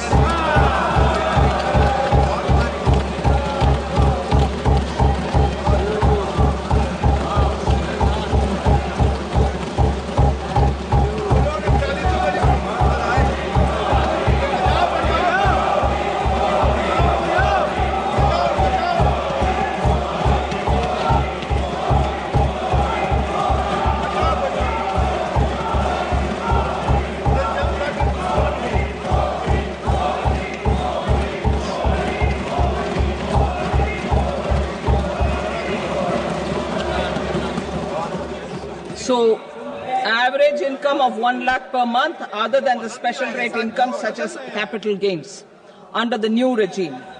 This limit will be 12.75 lakh for salaried taxpayers due to the standard deduction of 75,000. Slabs and rates are being changed across the board to benefit all taxpayers. The new structure will substantially reduce the taxes of the middle class and leave more money in their hands, boosting household consumption, savings, and investment. In the new tax regime, I propose to revise tax rate structures as follows: 0 to 4 lakh rupees nil, 4.8 lakh rupees to 4 to 8 lakh rupees 5%, 8 to 12 lakh rupees 10%, 12 to 16 lakh rupees 15%, 16 to 20 lakh rupees 20%, 20 to 24 lakh rupees 25%, and above 24 lakh rupees 30%. To taxpayers up to 12 lakh of normal income other than special rate income such as capital gains. I read that again. To taxpayers up to 12 lakh of income Other than special rate income such as capital gains, tax rebate is being provided in addition to the benefit due to slab rate reduction in such a manner that there is no tax payable by them. The total tax benefit of slab rate changes and rebate at different income levels can be illustrated with a few examples. A taxpayer in the new regime with an income of 12 lakh rupees will get a benefit of 80,000 rupees in tax, which is 100% of tax payable as per the existing rates. A person having income of 18 lakh rupees will get a benefit of 70,000 rupees in tax, that is 30% of tax payable as per existing rates. A person with an income of 25 lakh gets a benefit of 1,10,000 rupees, that is 25% of his tax payable as per existing rates. Details of my tax proposals are given in the annexure. As a result of these proposals, Honorable Speaker, sir, revenue of about 1 lakh crore in direct taxes and 2,600 crores in indirect taxes will be foregone. Mr. Speaker, sir, with this, I commend the budget to this august House.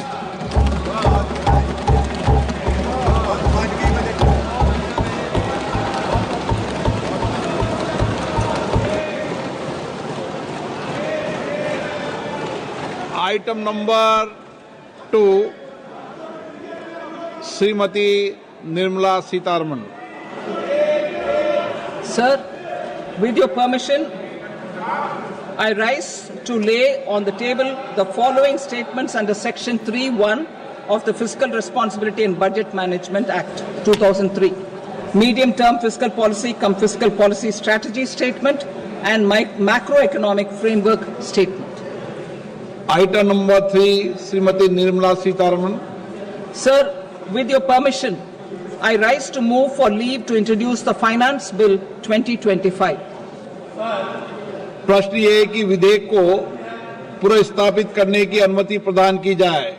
जो सदस्य इसके पक्ष में हाँ कहें, जो सदस्य विरोध में ना कहें। मेरे विचार में निर्णय हाँ वालों के पक्ष में हुआ, हाँ वालों के पक्ष में अनुमति प्रदान की जाती है। माननीय मंत्री जी, अब विधेयक को पुनर्स्थापित करें। Sir, I introduce the bill. Thank you. सभा की कार्रवाई सोमवार दिनांक 3 फरवरी 2025 को प्राप्त 11 बजे तक के लिए स्थगित की जाती है।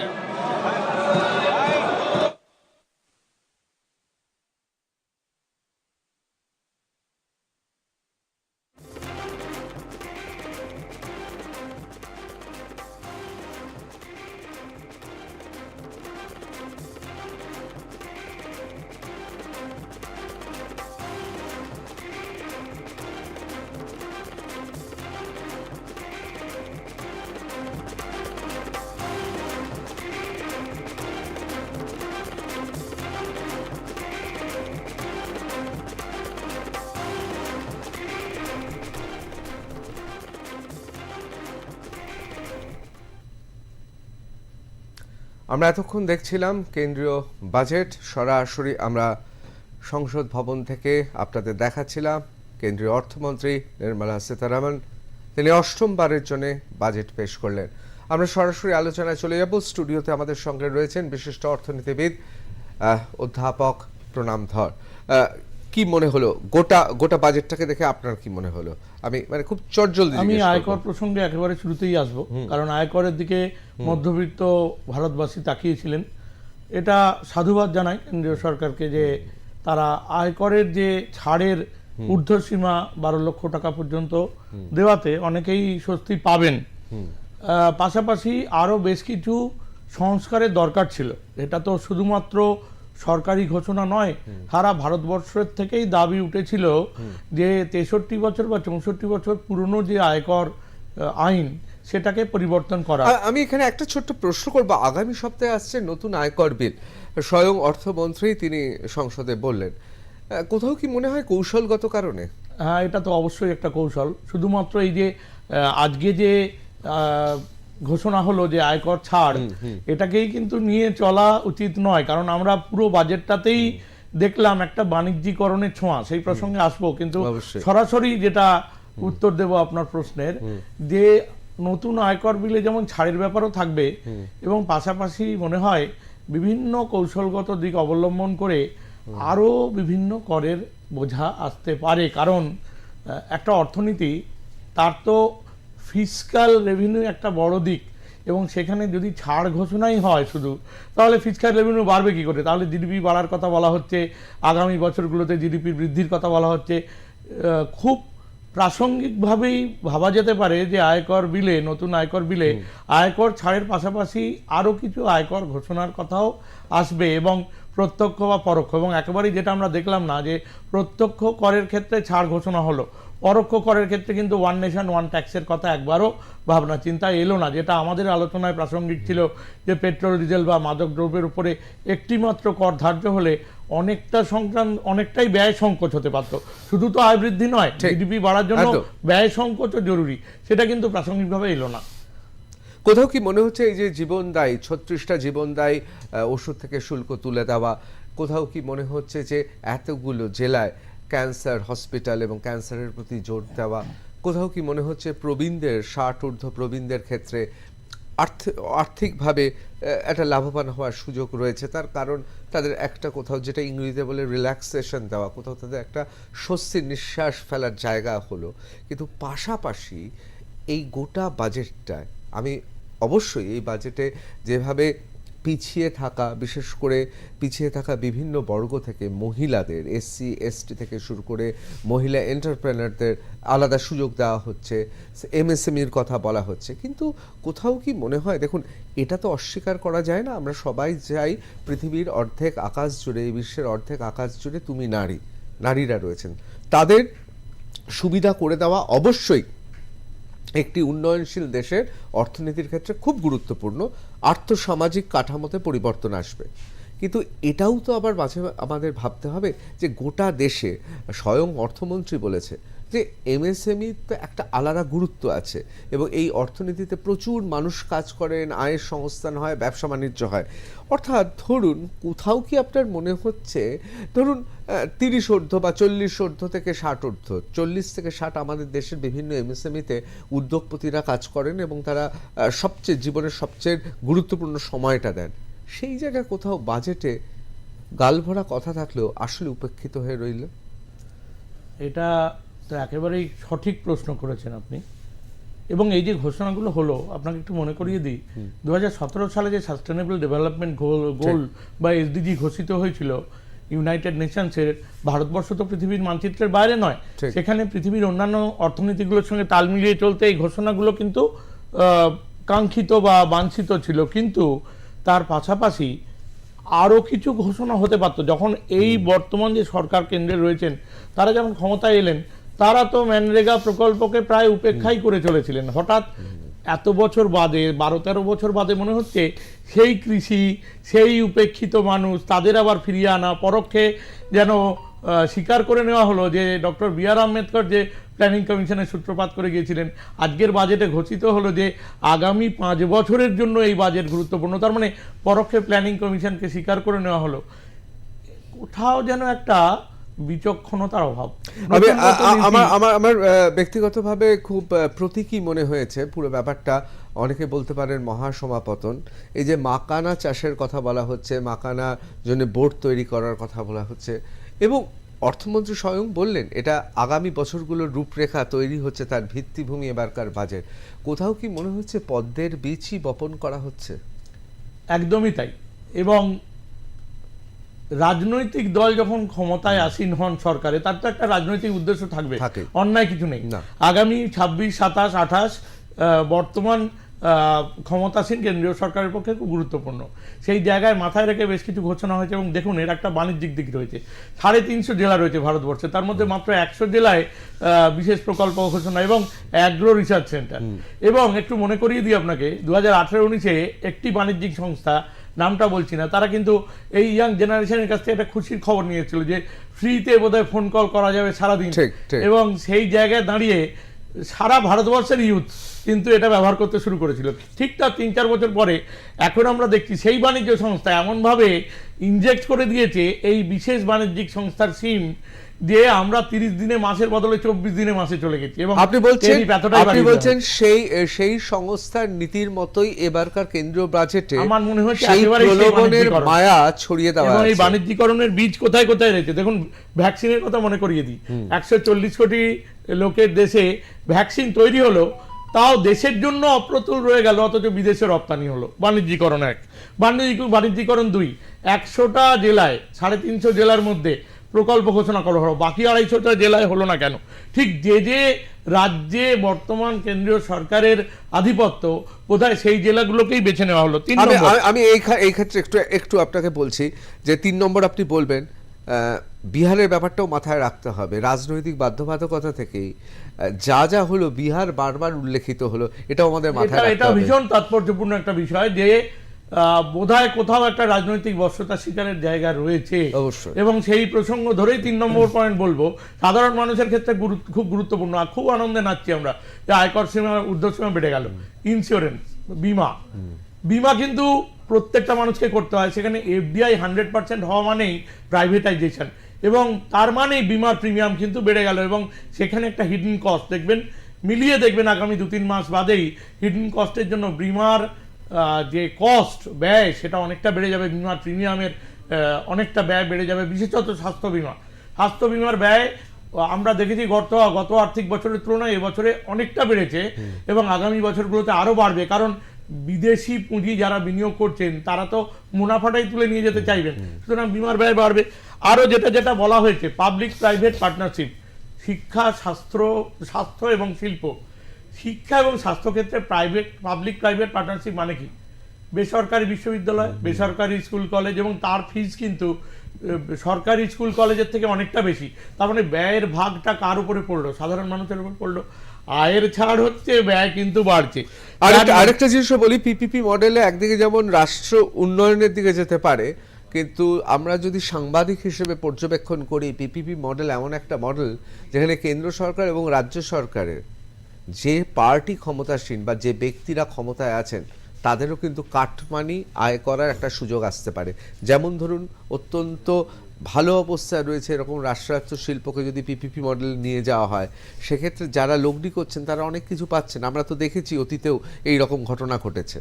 আমরা এমন বিশ্ববিদ্যালয় দেখেছি যার কোনো পড়াশোনা শুরুই হয়নি, বিশাল একটা আর্থিক অনুদান পেয়েছে এবং তারপর থেকেই নানা রকম করাপশনের গল্প। এই যে গুড গভর্নেন্সের কথা বলা হলো, একটু মনে করিয়ে দিই, গত আর্থিক বছরে বা গত শিক্ষাবর্ষে ন্যাশনাল এডুকেশন পলিসি 2020 ইমপ্লিমেন্টেড হয়েছে। ভারতে 550টা বিশ্ববিদ্যালয়ের মাত্র 250টা বিশ্ববিদ্যালয় সেটা নিতে পেরেছে, এবং তার যে একটা অংশ স্কিল ডেভেলপমেন্ট এবং ইন্টার্নশিপ, সেটা কিন্তু অনেকেই এখনো নিতে পারেনি। এবং যেই ন্যাকগুলো হচ্ছে, আপনি অধ্যক্ষ বা উপাচার্যদের জিজ্ঞেস করুন যে এই ন্যাকের সুবিধা, আর্থিক সুবিধা থেকে কিন্তু কেন্দ্রীয় আর্থিক সুবিধা থেকে ম্যাক্সিমাম কলেজ ইউনিভার্সিটি বঞ্চিত হচ্ছে।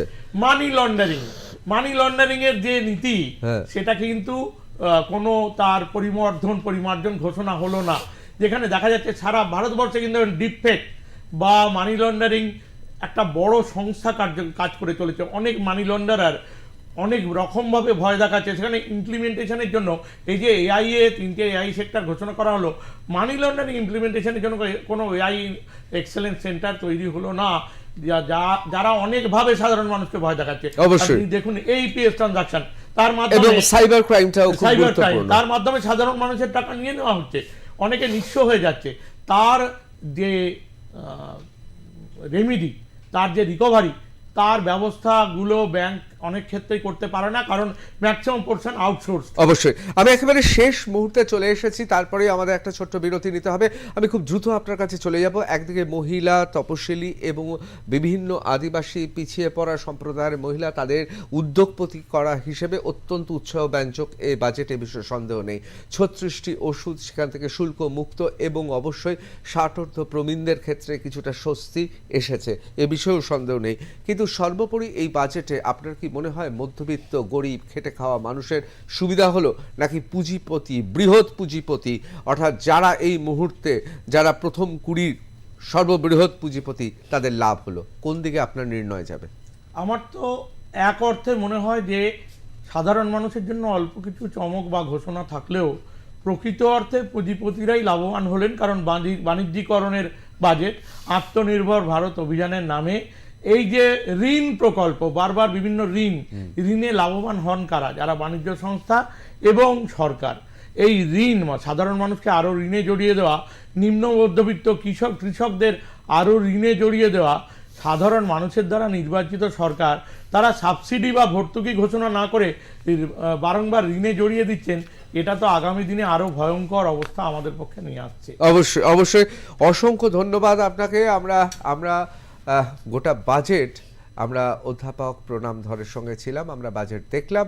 এই বাজেটের প্রতিফলন বাণিজ্যিক বিভিন্ন সংস্থা তারা কিভাবে দেখছেন, বণিক সম্প্রদায় কিভাবে দেখছেন, এবং তার সঙ্গে সঙ্গে সাধারণ মানুষ কিভাবে দেখছেন, এবং এই বাজেটের চুলচেরা বিচার আমরা অবশ্যই করব।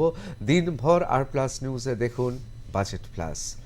একটা ছোট্ট বিরতি নিয়ে আমার এক সহকর্মী ফিরে আসছেন আর+ নিউজে।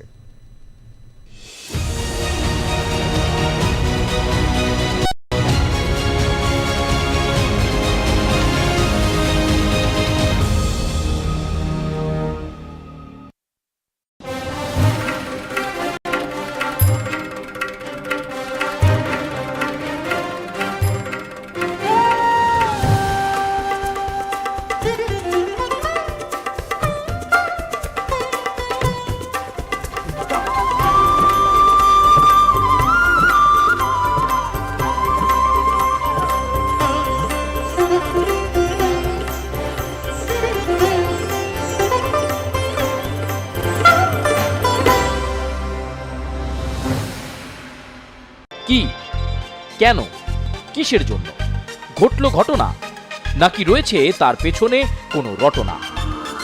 নাটকে নয়, চিৎকারে নয়, চেঁচামেচিতে নয়, ঝগড়ায় নয়, থাকছি শুধুমাত্র খবরে। সব প্রশ্নের উত্তর পাবেন ঝটপট, হয়ে যাবেন আপনি আপডেট চটপট। তাই বলি, আর নয় দেরি।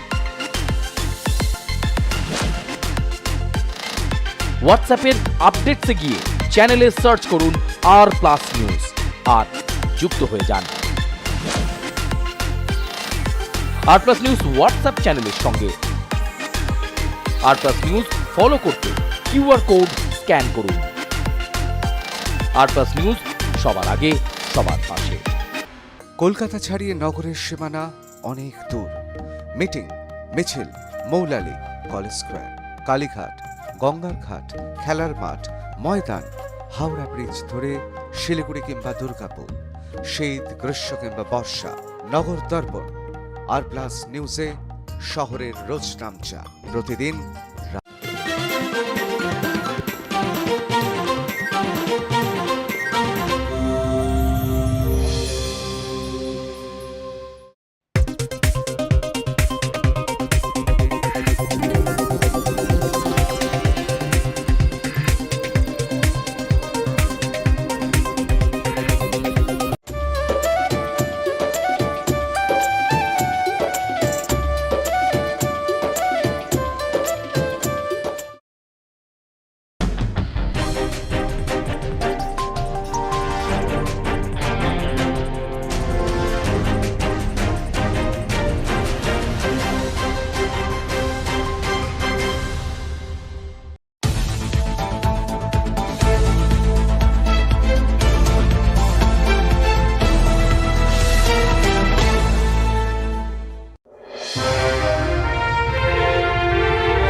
কি, কেন, কিসের জন্য? ঘটল ঘটনা, নাকি রয়েছে তার পেছনে কোনো রটনা? নাটকে নয়, চিৎকারে নয়, চেঁচামেচিতে নয়, ঝগড়ায় নয়, থাকছি শুধুমাত্র খবরে। সব প্রশ্নের উত্তর পাবেন ঝটপট, হয়ে যাবেন আপনি আপডেট চটপট। তাই বলি, আর নয় দেরি। হোয়াটসঅ্যাপের আপডেটসে গিয়ে চ্যানেলে সার্চ করুন R+ নিউজ আর যুক্ত হয়ে যান R+ নিউজ হোয়াটসঅ্যাপ চ্যানেলের সঙ্গে। R+ নিউজ ফলো করতে QR কোড স্ক্যান করুন। R+ নিউজ, সবার আগে সবার পাশে। কলকাতা ছাড়িয়ে নগরের সীমানা অনেক দূর। মিটিং, মিছিল, মৌলালি, কলেজ স্কোয়ার, কালীঘাট, গঙ্গার ঘাট, খেলার মাঠ, ময়দান, হাওড়া ব্রিজ ধরে শিলিগুড়ি কিংবা দুর্গাপুর, শীত, গ্রীষ্ম কিংবা বর্ষা, নগর দর্পণ R+ নিউজে শহরের রোজ নামচা প্রতিদিন।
কি, কেন, কিসের জন্য?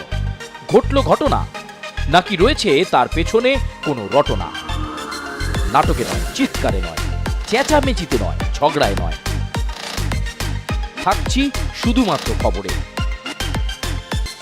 সব প্রশ্নের উত্তর পাবেন ঝটপট, হয়ে যাবেন আপনি আপডেট চটপট। তাই বলি, আর নয় দেরি।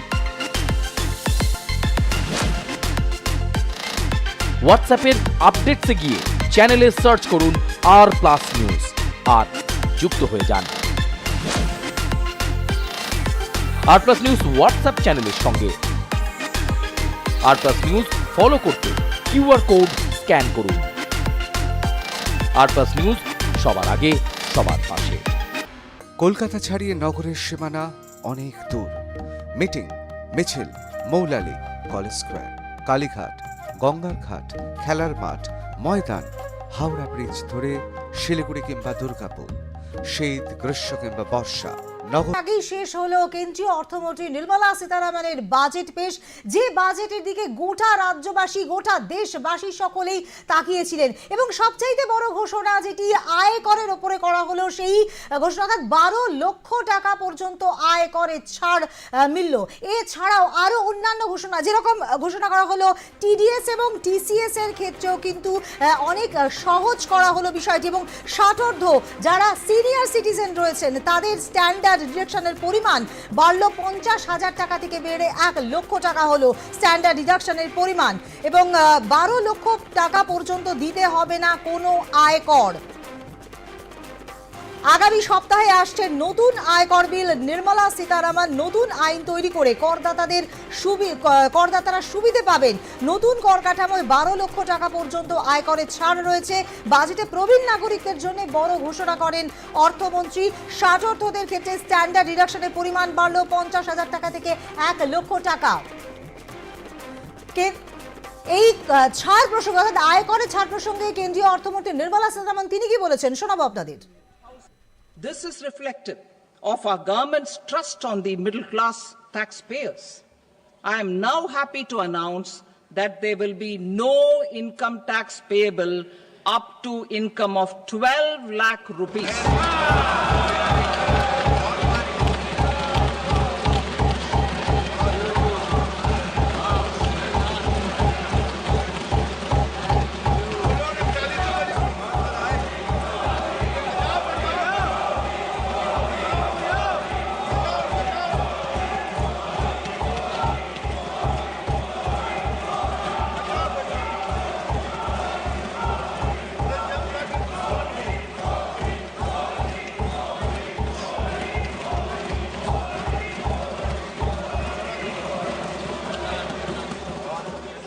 So, average income of 1 lakh per month other than the special rate income such as capital gains under the new regime.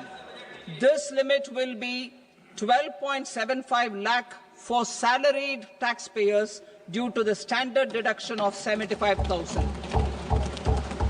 Slabs and rates are being changed across the board to benefit all taxpayers.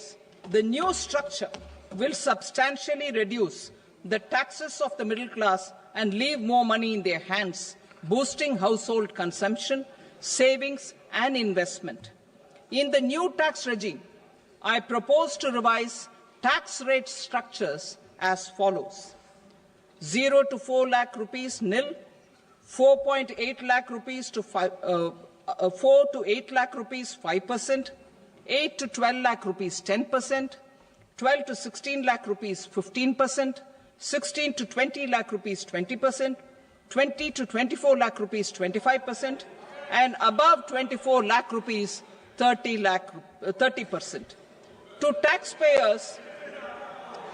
taxpayers up to 12 lakh of normal income other than special rate income such as capital gains. I read that again.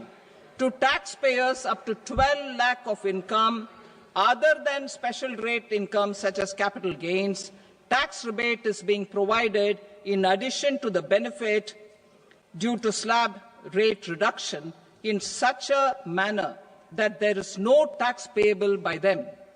The total tax benefit of slab rate changes and rebate at different income levels can be illustrated with a few examples. A taxpayer in the new regime with an income of 12 lakh rupees will get a benefit of 80,000 rupees in tax, which is 100% of tax payable as per the existing rates.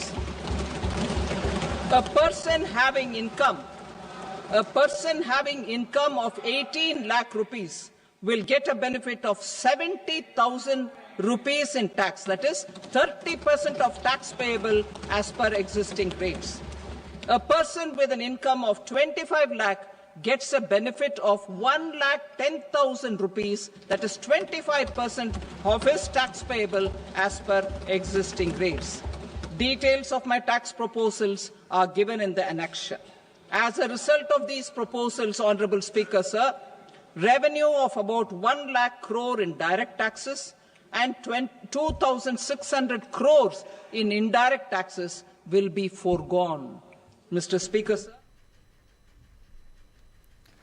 শুধু আয়করের ক্ষেত্রে নয়, চিকিৎসা ক্ষেত্রেও কিন্তু বেশ কিছু অভাবনীয় প্রকল্পের কথা তিনি বলেছেন। যেমন ক্যান্সার হাসপাতাল, জেলায় জেলায় তৈরি হবে ক্যান্সার সেন্টার, এবং এক্ষেত্রে তিনি বলেছেন যে 5 বছরে 75,000 ক্যান্সার হাসপাতালের ঘোষণা, এবং তার সঙ্গে জেলায় জেলায় যে হাসপাতাল ক্যান্সার সেন্টার 3 বছরে 2000 ক্যান্সার সেন্টারের ঘোষণার কথা তিনি করেছেন। মেডিকেল কলেজে আসন সংখ্যা বৃদ্ধির কথা তিনি বলেছেন। 5 বছরে 75,000 যে আসন সংখ্যা সেই বৃদ্ধির কথা কিন্তু তিনি জানিয়েছেন। এর সঙ্গে সঙ্গে ক্যান্সার সহ 36টি ওষুধে পুরোপুরি শুল্ক হ্রাসের কথা বলা হয়েছে। 6টি জীবনদায়ী ঔষধে 5% শুল্ক হ্রাস। মেডিকেল কলেজগুলিতে আসন সংখ্যা বৃদ্ধির ঘোষণা। আগামী 5 বছরে 75,000 আসন বৃদ্ধির ঘোষণা অর্থমন্ত্রীর।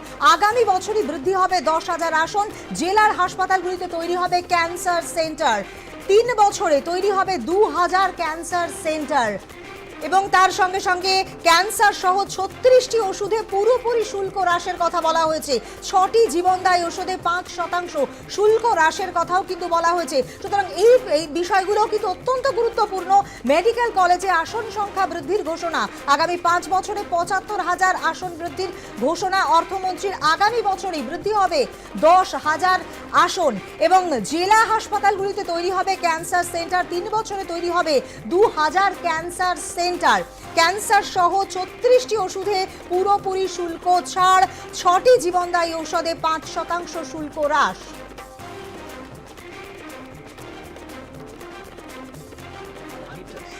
It aims to 1. Enhance agricultural productivity. Expansion of medical education. Our government has added almost 1.1 lakh undergraduate and postgraduate medical education seats in 10 years, an increase of 130%. In the next year, 10,000 additional seats will be added in medical colleges and hospitals towards the goal of adding 75,000 seats in the next 5 years. Daycare cancer centers in all district hospitals. Our government will facilitate setting up of daycare cancer centers in all district hospitals in the next 3 years. 200 centers will be established in 25-26 itself.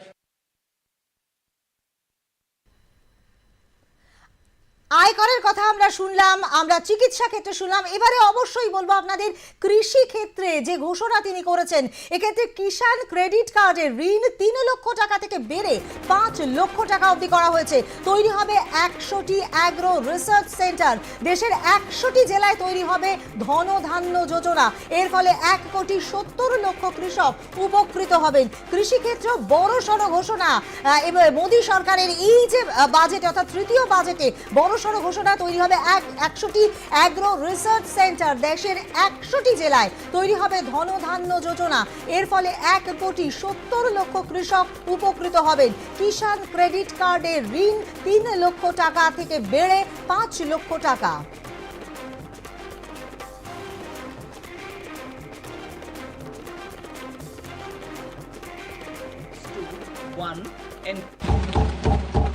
Prime Minister Dhan Dhanya Krishi Yojana, developing agri-districts program.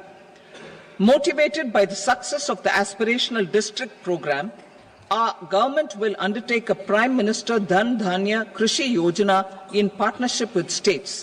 Through the convergence of existing schemes and specialized measures, the program will cover 100 districts with low productivity, moderate crop intensity, and below average credit parameters.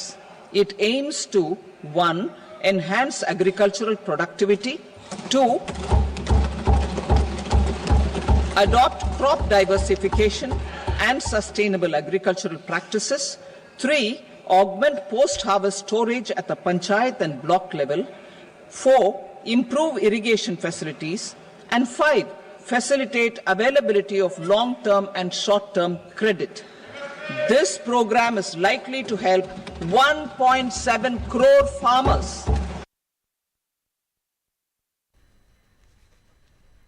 আজ কেন্দ্রীয় budget পেশের পর যেরকম সমস্ত দেশবাসীর কিন্তু আজকে নজর ছিল অবশ্যই এই বাজেটের দিকে, কতটা চাঙ্গা হতে পারে বাজার, কোন দিকে কতটা পরিমাণ ব্যয় বরাদ্দ হয়, এই সমস্ত দিকে কিন্তু আম জনতা থেকে শুরু করে একেবারে শিল্পপতি সকলের নজর ছিল। আয় করে একটা বড় সড় ছাড়ের ঘোষণা যেমন করা হয়েছে, সেই সঙ্গে সঙ্গে চিকিৎসা ক্ষেত্র এবং তার সঙ্গে সঙ্গে আমরা দেখলাম যে কৃষি ক্ষেত্রেও কিন্তু বিশেষ প্রকল্পের বিশেষ ঘোষণা কিন্তু করেছেন কেন্দ্রীয় অর্থমন্ত্রী নির্মলা সীতারামন। আমরা যেমনটা জানলাম 12 লক্ষ টাকা পর্যন্ত দিতে হবে না কোনো আয়কর। আগামী সপ্তাহে আসতে চলেছে আয়কর বিল। এই আয়কর বিল পেশ করবেন কেন্দ্রীয় অর্থমন্ত্রী। টিডিএস এবং টিসিএস অনেক সহজ করা হয়েছে পদ্ধতি এবং 60 বছরের ঊর্ধ্বে যে সমস্ত সিনিয়র সিটিজেনরা রয়েছে তাদের ক্ষেত্রে স্ট্যান্ডার্ড ডিডাকশনের পরিমাণটা বেড়ে 50,000 টাকা থেকে সেটা বেড়ে কিন্তু 1 লক্ষ টাকা অবধি করা হয়েছে। এবং যেমনটা আমরা জানতে পারছি যে আগামী সপ্তাহে আয়কর বিল আনতে চলেছেন অর্থমন্ত্রী। সেই সঙ্গে সঙ্গে মেডিকেল কলেজের আসন সংখ্যা বৃদ্ধি কথা ঘোষণা করা হয়েছে। 5 বছরে 75,000 আসন বৃদ্ধির ঘোষণা করা হয়েছে এবং তার সঙ্গে সঙ্গে জেলা হাসপাতালগুলিতে ক্যান্সার সেন্টার তৈরি করা হবে এবং 3 বছরে 2000 ক্যান্সার সেন্টারের ঘোষণা করা হয়েছে এবং তার সঙ্গে সঙ্গে ক্যান্সার সহ 36টি ওষুধে পুরোপুরি শুল্ক হ্রাস।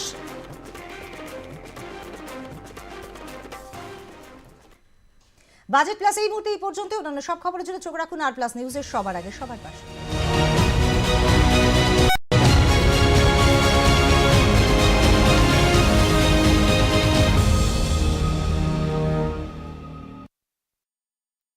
নিউজ ফ্ল্যাশ নিবেদন করছে সাব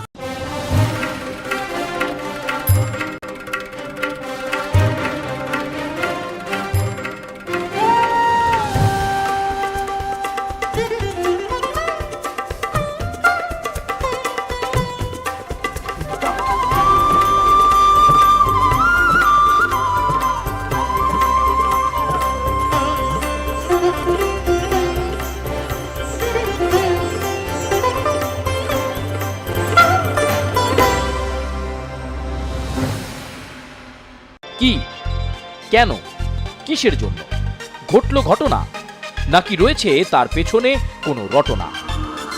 নাটকে নয়, চিৎকারে নয়, চেঁচামেচিতে নয়, ঝগড়ায় নয়, থাকছি শুধুমাত্র খবরে।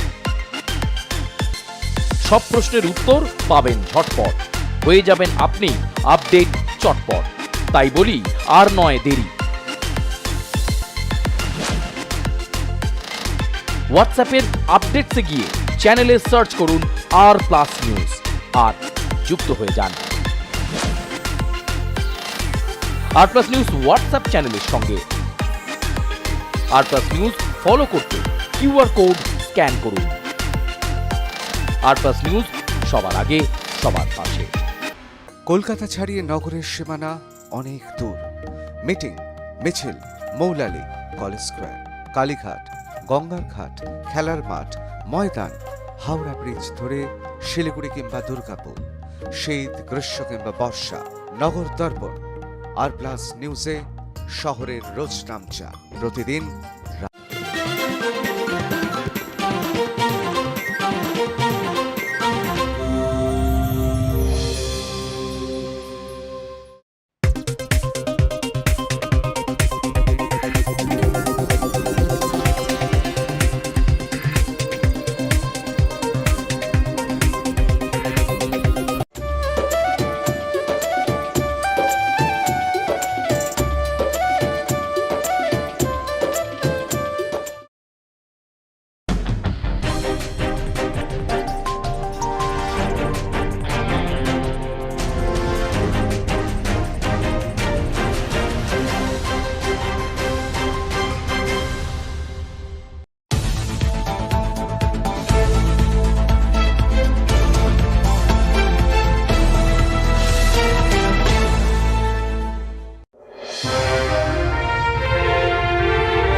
কি, কেন, কিসের জন্য ঘটল ঘটনা, নাকি রয়েছে তার পেছনে কোনো রটনা? নাটকে নয়, চিৎকারে নয়, চেঁচামেচিতে নয়, ঝগড়ায় নয়, থাকছি শুধুমাত্র খবরে। সব প্রশ্নের উত্তর পাবেন ঝটপট, হয়ে যাবেন আপনি আপডেট চটপট। তাই বলি আর নয় দেরি। হোয়াটসঅ্যাপের আপডেটসে গিয়ে চ্যানেলে সার্চ করুন R+ নিউজ আর যুক্ত হয়ে যান। R+ নিউজ হোয়াটসঅ্যাপ চ্যানেলের সঙ্গে। R+ নিউজ ফলো করতে QR কোড স্ক্যান করুন। R+ নিউজ সবার আগে, সবার পাশে। কলকাতা ছাড়িয়ে নগরের সীমানা অনেক দূর। মিটিং, মিছিল, মৌলালি, কলেজ স্কোয়ার, কালীঘাট, গঙ্গার ঘাট, খেলার মাঠ, ময়দান, হাওড়া ব্রিজ ধরে শিলিগুড়ি কিংবা দুর্গাপুর, শীত, গ্রীষ্ম কিংবা বর্ষা, নগর দর্পণ R+ নিউজে শহরের রোজ নামচা প্রতিদিন।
কি, কেন, কিসের জন্য ঘটল ঘটনা, নাকি রয়েছে তার পেছনে কোনো রটনা?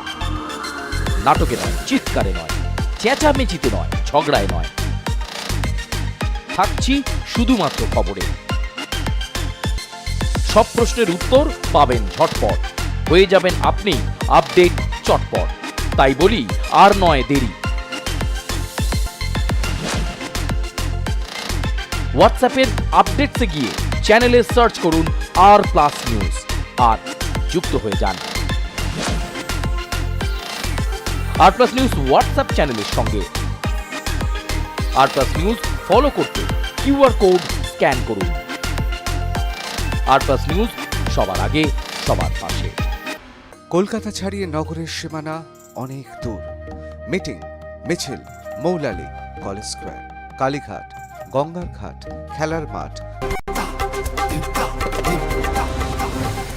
বাজেটে নতুন আয়কর কাঠামোর ঘোষণা, বেতনভোগ কর্মীদের জন্য সুখবর। 12 লক্ষ টাকা পর্যন্ত বার্ষিক আয় কর ছাড়, বছরে 24 লক্ষ টাকার বেশি আয় 30% কর।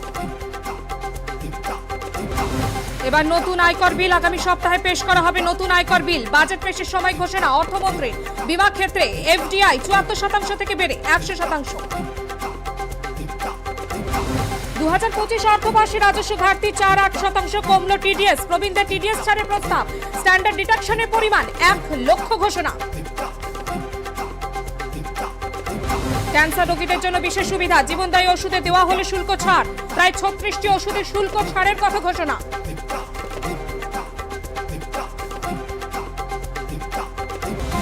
বাজেটে মহিলা ক্ষমতায়নে বিশেষ নজর, 70% মহিলা যাতে আর্থিক কর্মকাণ্ডের সঙ্গে যুক্ত থাকে তার ব্যবস্থা করা হবে।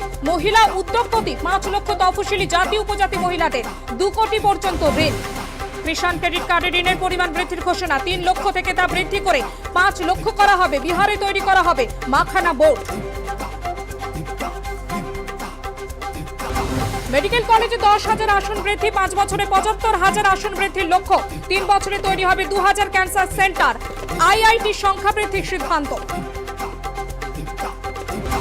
বাজেটে বিশেষ নজর বিহার। দেশে নতুন করে তৈরি হবে 120টি বিমানবন্দর, যার মধ্যে 3টি তৈরি হবে বিহারে। তৈরি national institute of food technology. মহাকুম্ভে পাববিষ্টে মৃত পশ্চিমবঙ্গের 5 বাসিন্দা। মৃত মেদিনীপুরের শালবনীর বৃদ্ধা উর্মিলা ভূঁইয়া, কলকাতার বাসিন্দা বাসন্তী পোদ্দার, জামুরিয়ার বিনোদ রুইদাস, মালদায় অমিয় সাহা এবং রামপুরহাটের গায়ত্রী দে। মহাকুম্ভে অমৃত স্নানে গিয়ে নিখোঁজ দক্ষিণ 24 পরগনা 2 পুণ্যার্থী। নিখোঁজ ক্যানিং এর সবিতা দেবনাথ এবং গোসাবার গীতা মণ্ডল। অন্যদিকে মহাকুম্ভে যাওয়ার পথে বিহার থেকে নিখোঁজ আরামবাগের যুবক। নৈহাটিতে গুলি চলেনি, ভিডিও ফুটেজে এমন কোনো তথ্য উঠে আসেনি। কিলচর ঘুষির পর ইট দিয়ে মারা হয়। আমরা অপরাধীদের চিহ্নিত করেছি বলেন বারাকপুরের সিপি অলোক রাজোরিয়া। নৈহাটিতে তৃণমূল কর্মী খুনে অর্জুন সিং আশ্রিত দুষ্কৃতীদের বিরুদ্ধে অভিযোগ। সাংসদ পার্থ ভৌমিকের খুনের সঙ্গে বিজেপির কোনো যোগ নেই। তৃণমূলের গোষ্ঠীদ্বন্দ্বের জেরে খুন, পাল্টা দাবি অর্জুন সিং।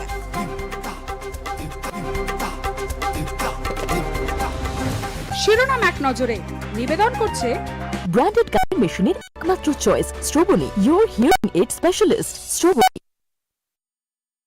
নিউজ ফ্ল্যাশ নিবেদন।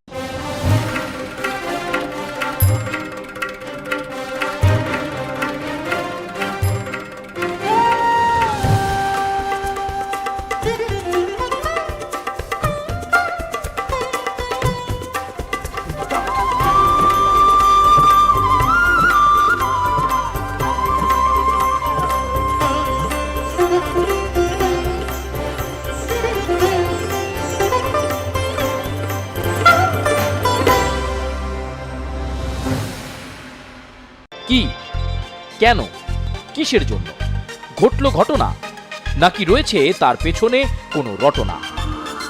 নাটকে নয়, চিৎকারে নয়, চেঁচামেচিতে নয়, ঝগড়ায় নয়, থাকছি শুধুমাত্র খবরে। সব প্রশ্নের উত্তর পাবেন ঝটপট, হয়ে যাবেন আপনি আপডেট চটপট। তাই বলি আর নয় দেরি। হোয়াটসঅ্যাপের আপডেটসে গিয়ে চ্যানেলে সার্চ করুন R+ নিউজ আর যুক্ত হয়ে যান R+ নিউজ হোয়াটসঅ্যাপ চ্যানেলের সঙ্গে। R+ নিউজ ফলো করতে QR কোড স্ক্যান করুন। R+ নিউজ সবার আগে, সবার পাশে। কলকাতা ছাড়িয়ে নগরের সীমানা অনেক দূর। মিটিং, মিছিল, মৌলালি, কলেজ স্কোয়ার, কালীঘাট, গঙ্গার ঘাট, খেলার মাঠ, ময়দান, হাওড়া ব্রিজ ধরে শিলিগুড়ি কিংবা দুর্গাপুর, শীত, গ্রীষ্ম কিংবা বর্ষা, নগর দর্পণ R+ নিউজে শহরের রোজ নামচা। প্রতিদিন